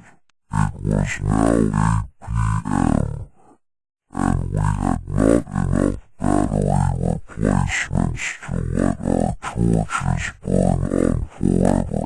We had done so much of our studying and copying below the glacial level that our battery supply had at least 5 hours of nearly continuous use. And despite the special dry cell formula would obviously be good for only about 4 more, though by keeping one torch unused, except for especially interesting or difficult places, we might manage to eke out a safe margin. It would not do to be without a light in these cyclopean catacombs. Hence, in order to make the abyss trip we must give up all further mural deciphering. Of course we intended to revisit the place for days and perhaps weeks of intensive study and photography, curiosity having long ago got the better of horror, but just now we must hasten. Our supply of trail, blazing paper was far from unlimited, and we were reluctant to sacrifice spare notebooks or sketching paper to augment it, but we did let one large notebook go. If worst came to worst, we could resort to rock shipping, and of course it would be possible, even in case of really lost direction, to work up to full daylight by one channel or another if granted sufficient time for plentiful trial and error. So at last we set off eagerly in the indicated direction of the nearest tunnel. According to the carvings from which we had made our map, the desired tunnel mouth could not be much more than a quarter-mile from where we stood, the intervening space showing solid looking buildings quite likely to be penetrable still at a sub-glacial level. The opening itself would be in the basement, on the angle nearest the foothills, of a vast 5-pointed structure of evidently public and perhaps ceremonial nature, which we tried to identify from our aerial survey of the ruins. No such structure came to our minds as we recalled our flight, hence we concluded that its upper parts had been greatly damaged, or that it had been totally shattered in an ice rift we had noticed. In the latter case the tunnel would probably turn out to be choked, so that we would have to try the next nearest one, the one less than a mile to the north. The intervening river course prevented our trying any of the more southerly tunnels on this trip, and indeed, if both of the neighboring ones were choked it was doubtful whether our batteries would warrant an attempt on the next northerly one.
In short, what we must have suspected was altogether too wild to believe.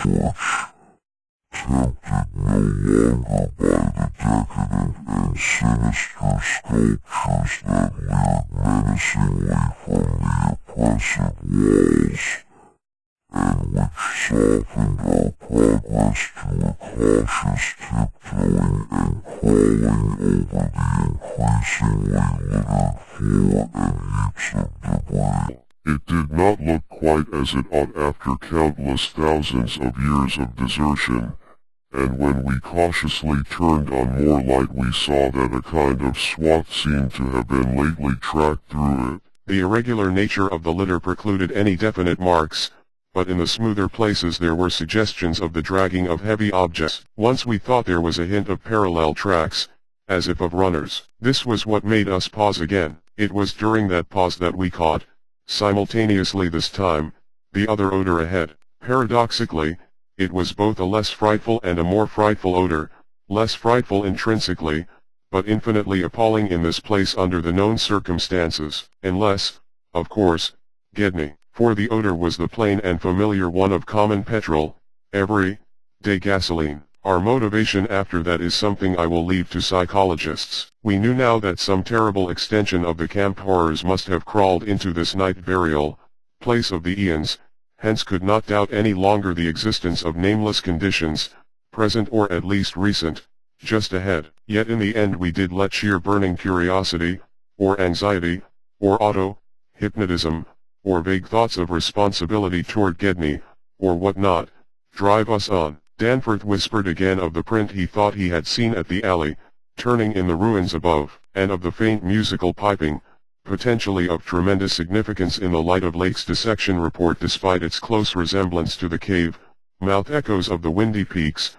which he thought he had shortly afterward half heard from unknown depths below. I, in my turn, whispered of how the camp was left, of what had disappeared, and of how the madness of a lone survivor might have conceived the inconceivable, a wild trip across the monstrous mountains and a descent into the unknown primal masonry. But we could not convince each other, or even ourselves, of anything definite. We had turned off all light as we stood still, and vaguely noticed that a trace of deeply filtered upper day kept the blackness from being absolute. Having automatically begun to move ahead, we guided ourselves by occasional flashes from our torch. The disturbed debris formed an impression we could not shake off, and the smell of gasoline grew stronger. More and more ruin met our eyes and hampered our feet, until very soon we saw that the forward way was about to cease. We had been all too correct in our pessimistic guess about that rift glimpsed from the air. Our tunnel quest was a blind one, and we were not even going to be able to reach the basement out of which the abyss-ward aperture opened.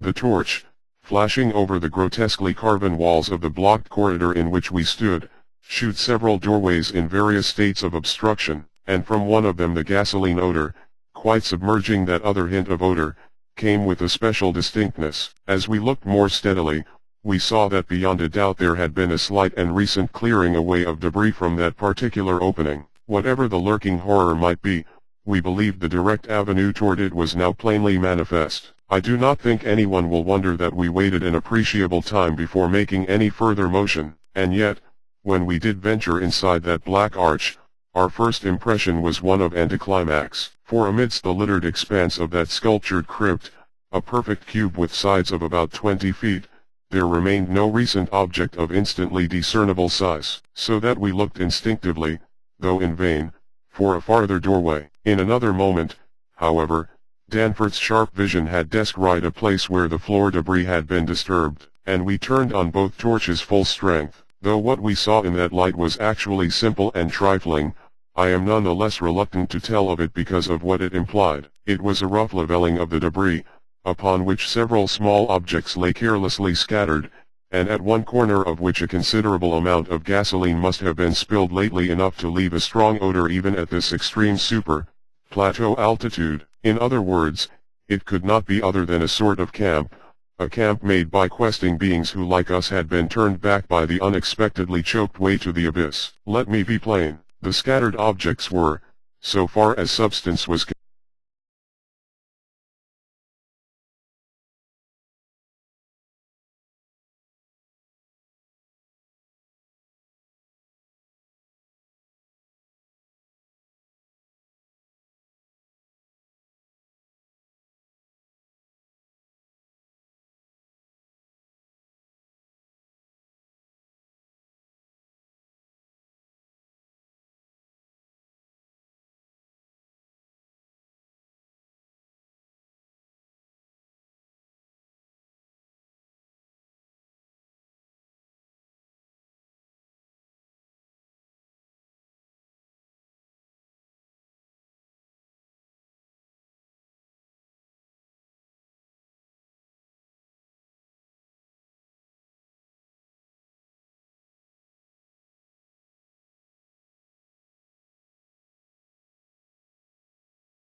in round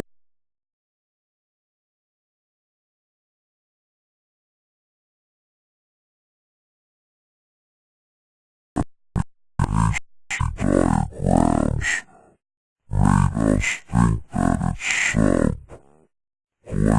levels must still form a feature of peculiar importance. Perhaps it embodied architectural marvels as yet unencountered by us. It was certainly of incredible age according to the cultures in which it figured, being indeed among the first things built in the city. Its carvings, if preserved, could not but be highly significant. Moreover, it might form a good present link with the upper world, a shorter route than the one we were so carefully blazing, and probably that by which those others had descended. At any rate, the thing we did was to study the terrible sketches, which quite perfectly confirmed our own, and start back over the indicated course to the circular place, the course which our nameless predecessors must have traversed twice before us. The other neighboring gate to the abyss would lie beyond that. I need not speak of our journey, during which we continued to leave an economical trail of paper, for it was precisely the same in kind as that by which we had reached the cul-de-sac, except that it tended to adhere more closely to the ground level and even descend to basement corridors. Every now and then we could trace certain disturbing marks in the debris or litter underfoot, and after we had passed outside the radius of the gasoline scent we were again faintly conscious,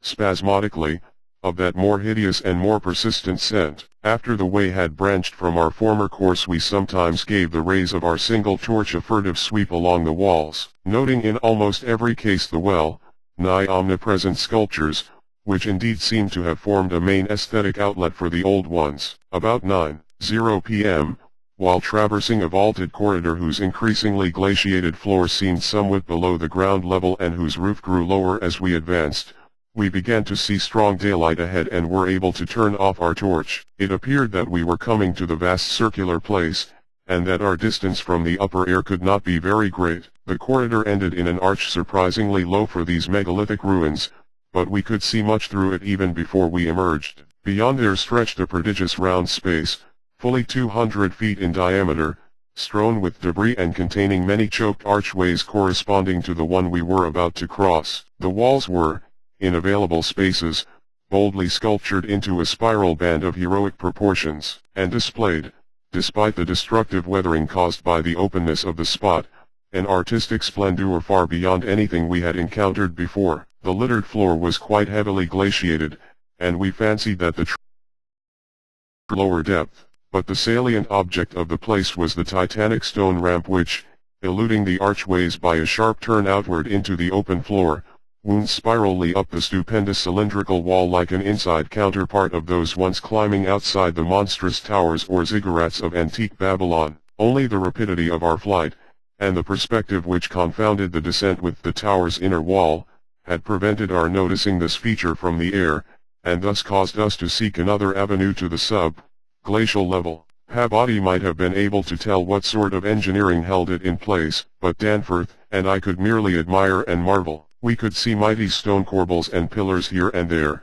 but what we saw seemed inadequate to the function performed. The thing was excellently preserved up to the present top of the tower, a highly remarkable circumstance in view of its exposure, and its shelter had done much to protect the bizarre and disturbing walls. As we stepped out into the awesome daylight of this monstrous cylinder, bottom, 50 million years old, and without doubt the most primally ancient structure ever to meet our eyes, we saw that the ramp, traversed sides stretched dizzily up to a height of fully 60 feet. This, we recalled from our aerial survey, meant an outside glaciation of some 40 feet, since the yawning gulf we had seen from the plain had been at the top of an approximately 20-foot mound of crumbled masonry, somewhat sheltered for 3/4 of its circumference by the massive curving walls of a line of higher ruins. According to the sculptures, the original tower had stood in the center of an immense circular plaza, and had been perhaps 100 or 600 feet high, with tiers of horizontal discs near the top, and a row of needle-like spires along the upper rim. Most of the masonry had obviously toppled outward rather than inward, a fortunate happening, since otherwise the ramp might have been shattered and the whole interior choked. As it was, the ramp shewed sad battering. whilst the choking was such that all the archways at the bottom seemed to have been recently cleared. It took us only a moment to conclude that this was indeed the route by which those others had descended, and that this would be the logical route for our own ascent despite the long trail of paper we had left elsewhere. The tower's mouth was no farther from the foothills and our waiting plain than was the great terraced building we had entered, and any further glacial exploration we might make on this trip would lie in this general region. Oddly, we were still thinking about possible later trips, even after all we had seen and guessed. Then as we picked our way cautiously over the debris of the great floor, there came a sight which for the time excluded all other matters. It was the neatly huddled array of 3 sledges in that farther angle of the ramp's lower and outward,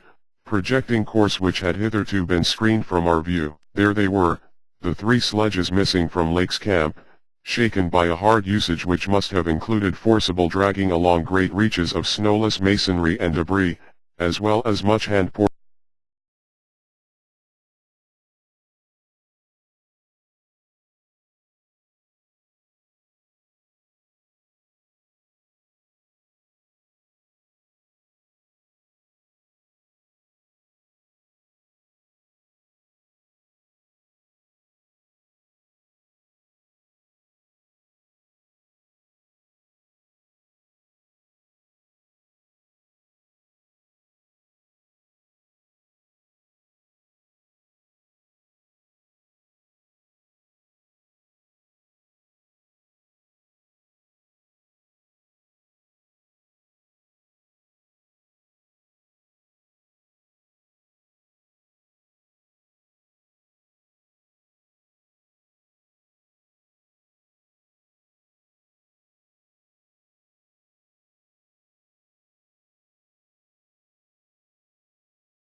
And we were glad to find that bridgeless thoroughfare on the ground and basement the tunnel, according to the chart, ought to start from the basement of a large pyramidal structure which we seemed vaguely to tall from our aerial survey as remarkably well preserved. Along our path the single torch chewed a customary profusion of carvings, but we didn't. Suddenly a bulky white shape loomed up ahead of us, and we flashed on the second torch. It is odd how wholly this new quest had turned our minds from earlier fears of what might lurk near. Those other ones, having left their supplies in the great circular place, must have planned to return after their scouting trip toward or into the abyss. Yet we had now discarded all caution concerning them as completely as if they had never existed. This white, waddling thing was fully 6 feet high, yet we seemed to realize at once that it was not one of those others. They were larger and dark, and according to the sculptures their motion over land surfaces was a swift, assured matter despite the queerness of their sea-borne tentacle equipment. But to say that the white thing did not profoundly frighten us would be vain. We were indeed clutched for an instant by a primitive dread almost sharper than the worst of our reasoned fears regarding those others. Then came a flash of anticlimax as the white shape sidled into a lateral archway to our left to join 2 others of its kind which had summoned it in raucous tones. For it was only a penguin, albeit of a huge, unknown species larger than the greatest of the known king penguins, and monstrous in its combined albinism and virtual eyelessness. When we had followed the thing into the archway and turned both our torches on the indifferent and unheeding group of 3 we saw that they were all eyeless albinos.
And perhaps even a suspicion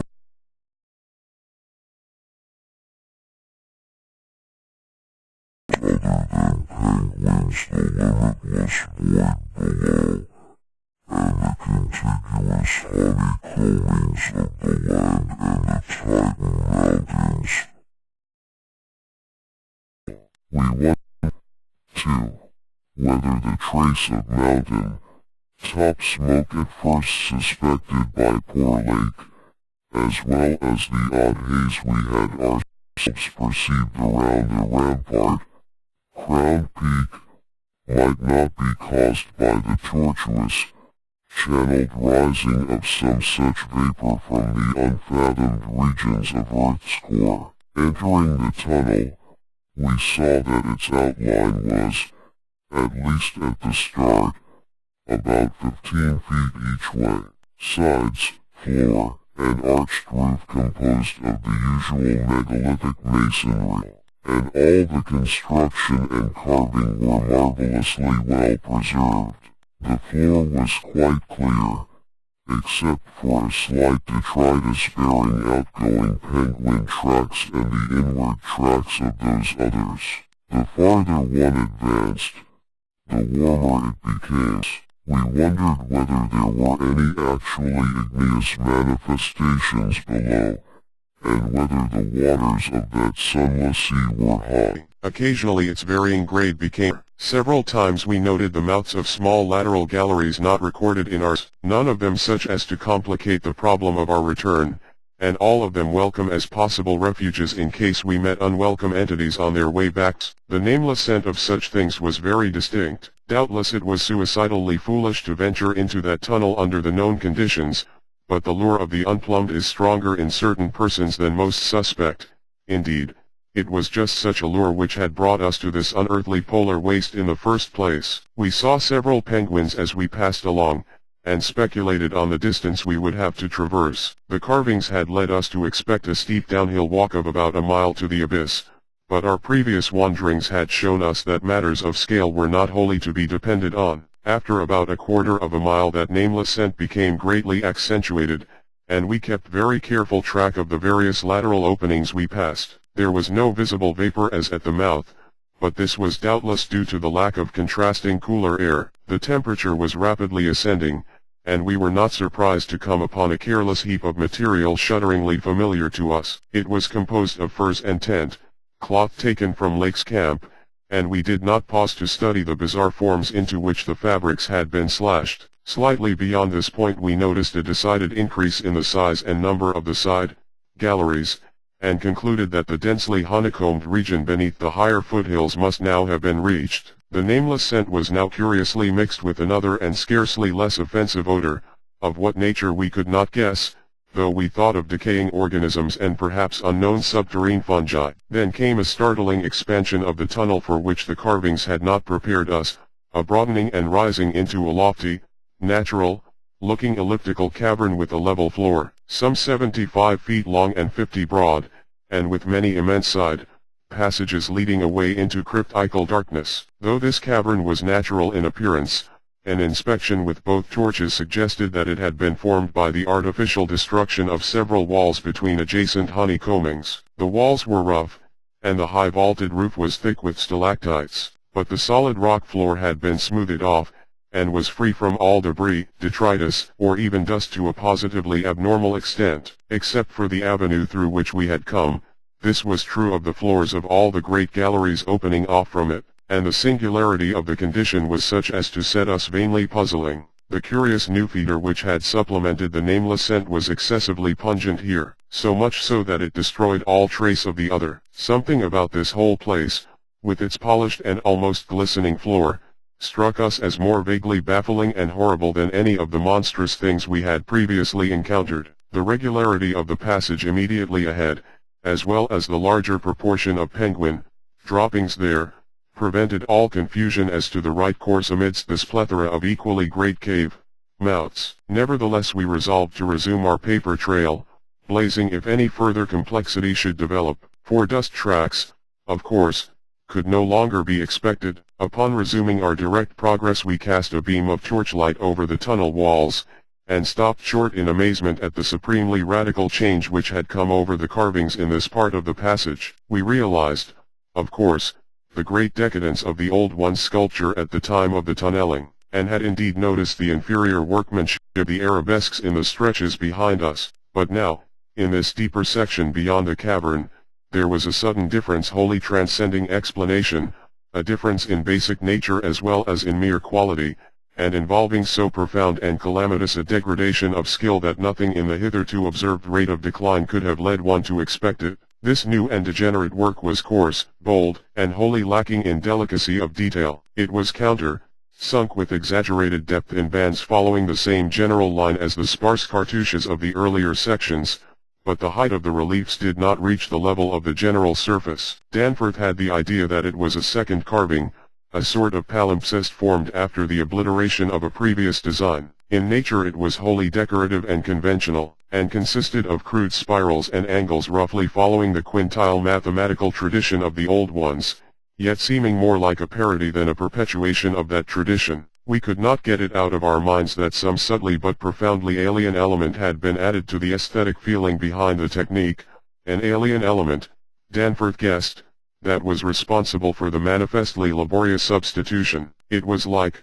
yet disturbingly unlike, what we had come to recognize as the old one's art, and I was persistently reminded of such hybrid things as the gainly Pommeranate sculptures fashioned in the Roman manner. That others had recently noticed this belt of carving was hinted by the presence of a used torch battery on the floor in front of one of the most characteristic designs. Since we could not afford to spend any considerable time in study, we resumed our advance after a cursory look, though frequently casting beams over the walls to see if any further decorative changes developed. Nothing of the sort was perceived, though the carvings were in places rather sparse because of the numerous mouths of smooth, floored lateral tunnels. We saw and heard fewer penguins, but thought we caught a vague suspicion of an infinitely distant chorus of them somewhere deep within the earth. The new and inexplicable odor was abominably strong, and we could detect scarcely a sign of that other nameless scent. Puffs of visible vapor ahead bespoke increasing contrasts in temperature, and the relative nearness of the sunless sea,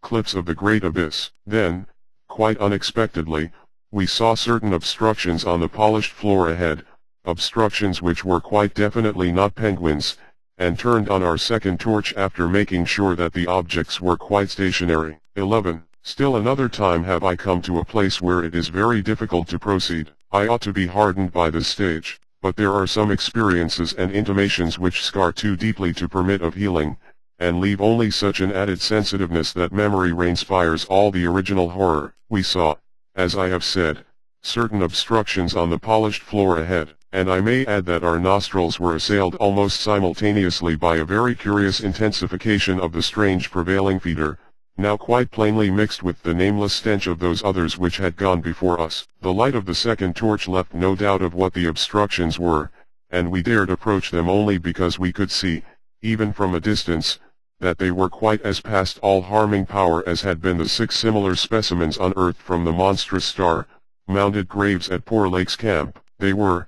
indeed, as lacking in completeness as most of those we had unearthed, though it grew plain from the thick, dark, green pool gathering around them that their incompleteness was of infinitely greater recency. There seemed to be only 4 of them, whereas Lake's bulletins would have suggested no less than 8 as forming the group which had preceded us. To find them in this state was wholly unexpected, and we wondered what sort of monstrous struggle had occurred down here in the dark. Penguins, attacked in a body, retaliate savagely with their beaks, and our ears now made certain the existence of a rookery far beyond. Had those others disturbed such a place and aroused murderous pursuit? The obstructions did not suggest it, for penguin beaks against the tough tissues Lake had dissected could hardly account for the terrible damage our approaching glance was beginning to make out. Besides, the huge blind birds we had seen appeared to be singularly peaceful. Had there, then, been a struggle among those others, and were the absent 4 responsible? If so,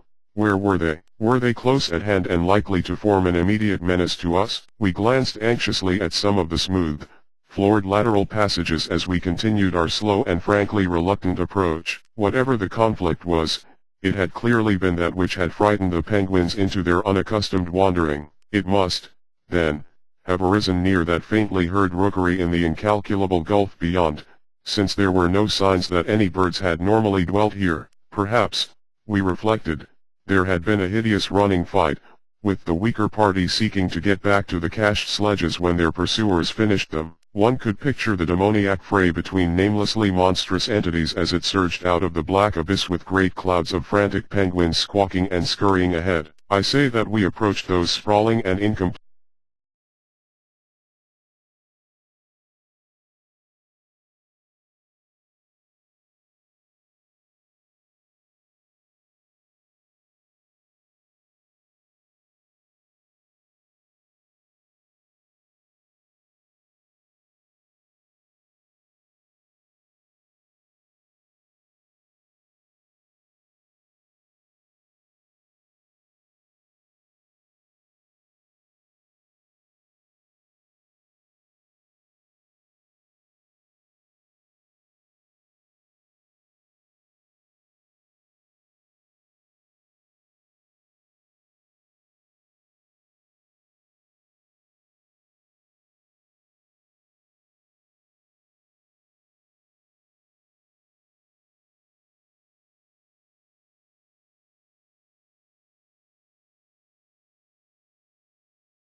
dead.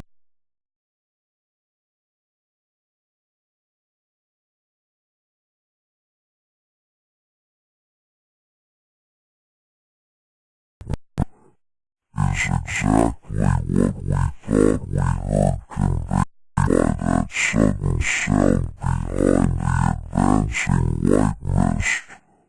That insidious musical piping over a single. We were in full flight before 3 notes or syllables had been uttered, though we knew that the swiftness of the old ones would enable any scream, roused and pursuing survivor of the slaughter to overtake us in a moment if it really wished to do so. We had a vague hope, however, that non-aggressive conduct and a display of kindred reason might cause such a being to if only from scientific curiosity. After all, if such an one had nothing to fear for itself, it would have no motive in harming us. Concealment being futile at this juncture, we used our torch for a running glance behind, and perceived that the mist was thinning. Would we see, at last, a complete and living specimen of those others? Again came that insidious musical piping, tequili, li, tequili, li. Then, noting that we were actually gaining on our pursuer, it occurred to us that the entity might be wounded. We could take no chances, however, since it was very obviously approaching in answer to Danforth's scream rather than in flight from any other entity.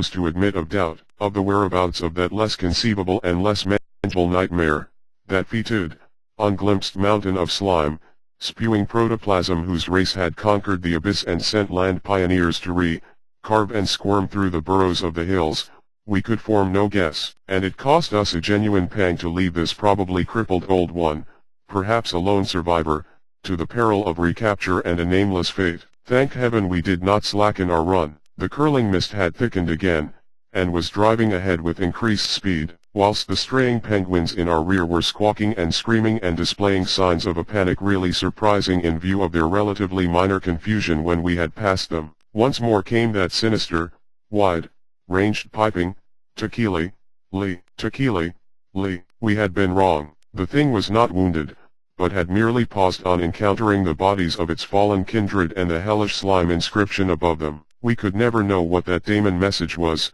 but those burials at Lake's Camp had shown how much importance the beings attached to their dead. Our recklessly used torch now revealed ahead of us the large open cavern where various ways converged, and we were glad to be leaving those morbid palimpsest sculptures, almost felt even when scarcely seen, behind. Another thought which the advent of the cave inspired was the possibility of losing our pursuer at this bewildering focus of large galleries. There were several of the blind albino penguins in the open space, and it seemed clear that their fear of the oncoming entity was extreme to the point of unaccountability. If at that point we dimmed our torch to the very lowest limit of traveling need, keeping it strictly in front of us, the frightened squawking motions of the huge birds in the mist might muffle our footfalls, screen our true course, and somehow set up a false lead. Amidst the churning, spiraling fog, the littered and unglistening floor of the main tunnel beyond this point, as differing from the other morbidly polished burrows, could hardly form a highly distinguishing feature, even,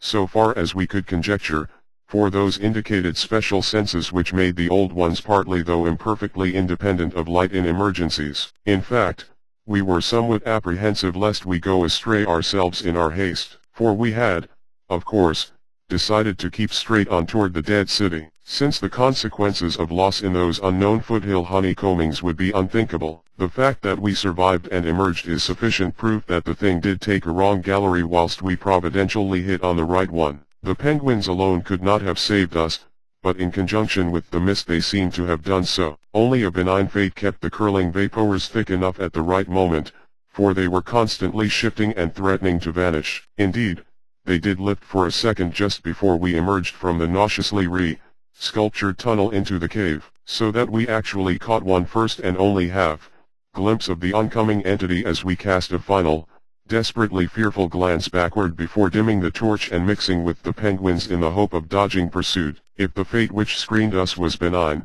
that which gave us the glimpse was infinitely the opposite, for to that flash of vision can be traced a full half of the horror which has ever since haunted us. Our exact motive in looking back again was perhaps no more than the immemorial instinct of the pursuit to gauge the nature and course of its pursuer, or perhaps it was an automatic attempt to answer a subconscious question raised by one of our senses. In the midst of our flight, with all our faculties centered on the problem of escape, we were in no condition to observe and analyze details. Yet even so our latent brain cells must have wondered at the message brought them by our nostrils. Afterward we realized what it was, that our retreat from the fetid slime, coating on those headless obstructions, and the coincident approach of the pursuing entity, had not brought us the exchange of CHES which logic called for. In the neighborhood of the prostrate things that new and lately unexplainable feeder had been wholly dominant, but by this time it ought to have largely given place to the nameless stench associated with those others. This it had not done, for instead, the newer and less bearable smell was now virtually undiluted, and growing more and more poisonously insistent each second. So we glanced back, simultaneously, it would appear, though no doubt the incipient motion of one prompted the imitation of the other. As we did so we flashed both torches full strength at the momentarily thinned mist, either from sheer primitive anxiety to see all we could, or in a less primitive but equally unconscious effort to dazzle the entity before we dimmed our light and dodged among the penguins of the labyrinth. Center ahead. Unhappy act. Not Orpheus himself, or Lot's wife, paid much more dearly for a backward glance. And again came that shocking, wide-ranged piping, tequila, tequila, Lee. I might as well be frank, even if I cannot bear to be quite direct, in stating what we saw, though at the time we felt that it was not to be admitted even to each other. The words reaching the reader can never even suggest the awfulness of the sight itself. It crippled our consciousness so completely that I wonder we had the residual sense to dim our torches as planned, and to strike the right tunnel toward the dead city. Instinct alone must have carried us through, perhaps better than reason could have done, though if that was what saved us, we paid a high price. Of reason we certainly had little enough left. Danforth was totally unstrung, and the first thing I remember of the rest of the journey was hearing him light-headedly chant an hysterical formula in which I alone of mankind could have found anything but insane irrelevance. It reverberated in falsetto echoes among the squawks of the penguins, reverberated through the vaultings ahead, and, thank God, through the now empty vaultings behind. He could not have begun it at once, else we would not have been alive and blindly racing. I shudder to think of what a shade of difference in his nervous reactions might have brought. South Station under, Washington under, Park Street under, Kendall, Central, Harvard. The poor fellow was chanting the familiar stations of the Boston, Cambridge tunnel that burrowed through our peaceful native soil thousands of miles away in New England, yet to me the ritual had neither irrelevance nor home feeling. It had only horror, because I knew unerringly the monstrous, nefandous analogy that had suggested it. We had expected, upon looking back, to see a terrible and incredibly moving entity if the mists were thin enough, but of that entity we had formed a clear idea. What we did see, for the mists were indeed all too malignly thinned, was something altogether different, and immeasurably more hideous and detestable. It was the utter, objective embodiment of the fantastic novelist's a thing that should not be, and its nearest comprehensible analog is a vast,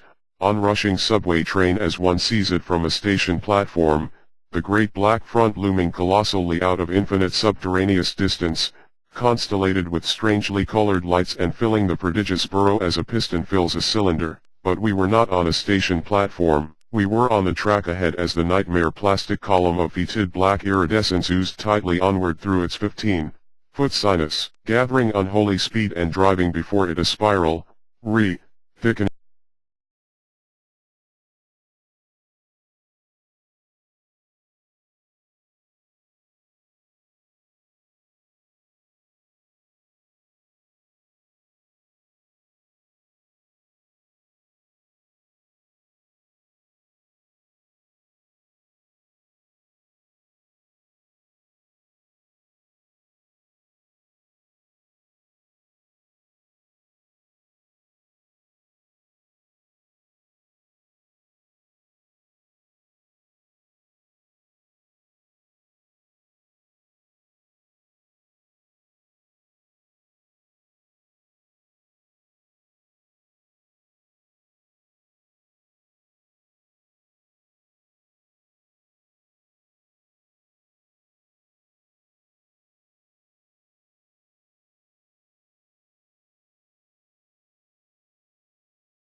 vividness of the nightmare city seemed all the starker by contrast with such relatively known and accustomed things as the features of the polar landscape. The sky above was a churning and opalescent mass of tenuous ice, vapors, and the cold clutched at our vitals. Wearily resting the outfit, bags to which we had instinctively clung throughout our desperate flight, we rebuttoned our heavy garments for the stumbling climb down the mound and the walk through the Ian, old stone maze to the foothills where our aeroplane waited. Of what had set us fleeing from the darkness of Earth's secret and archaic gulfs we said nothing at all. In less than a quarter of an hour we had found the steep grade to the foothills, the probable ancient terrace, by which we had descended, and could see the dark bulk of our great plane amidst the sparse ruins on the rising slope ahead. Halfway uphill toward our goal we paused for a momentary breathing spell, and turned to look again at the fantastic Paleogean tangle of incredible stone shapes below us, once more outlined mystically against an unknown west. As we did so we saw that the sky beyond had lost its morning haziness, the restless ice,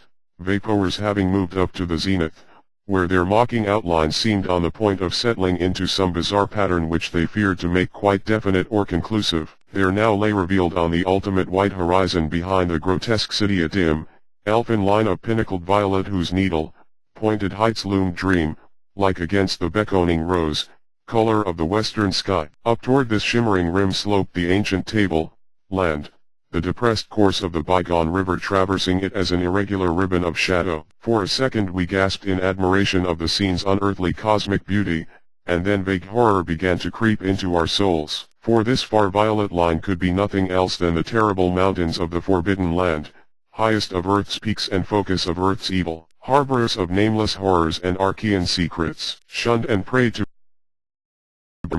untrodden by any living thing of Earth, but visited by the sinister lightnings and sending strange beams across the plains in the polar night, beyond doubt the unknown archetype of that dreaded Kadath in the cold waste beyond abhorrent Len, whereof unholy primal legends hint evasively. We were the first human beings ever to see them, and I hope to God we may be the last. If the sculptured maps and pictures in that pre-human city had told truly, these cryptic violet mountains could not be much less than 300 miles away. Yet none the less sharply did their dim elfin essence jut above that remote and snowy rim, like the serrated edge of a monstrous alien planet about to rise into unaccustomed heavens. Their height, then, must have been tremendous beyond all known comparison, carrying them up into tenuous atmospheric strata peopled by such gaseous wraiths as rash flyers have barely lived to whisper of after unexplainable falls. Looking at them, I thought nervously of certain sculptured hints of what the great bygone river had washed down into the city from their accursed slopes, and wondered how much sense and how much folly had lain in the fears of those old ones who carved them so reticently. I recalled how their northerly end must come near the coast at Queen Mary Land, where even at that moment Sir Douglas Mawson's expedition was doubtless working less than 1,000 miles away, and hoped that no evil fate would give Sir Douglas and his men a glimpse of what might lie beyond the protecting coastal range. Such thoughts formed a measure of my overwrought condition at the time, and Danford seemed to be even worse. Yet long before we had passed the great star-shaped ruin and reached our plane our fears had become transferred to the lesser but vast enough range whose crossing lay ahead of us. From these foothills the black, ruin-crusted slopes reared up starkly and hideously against the east, again reminding us of those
among the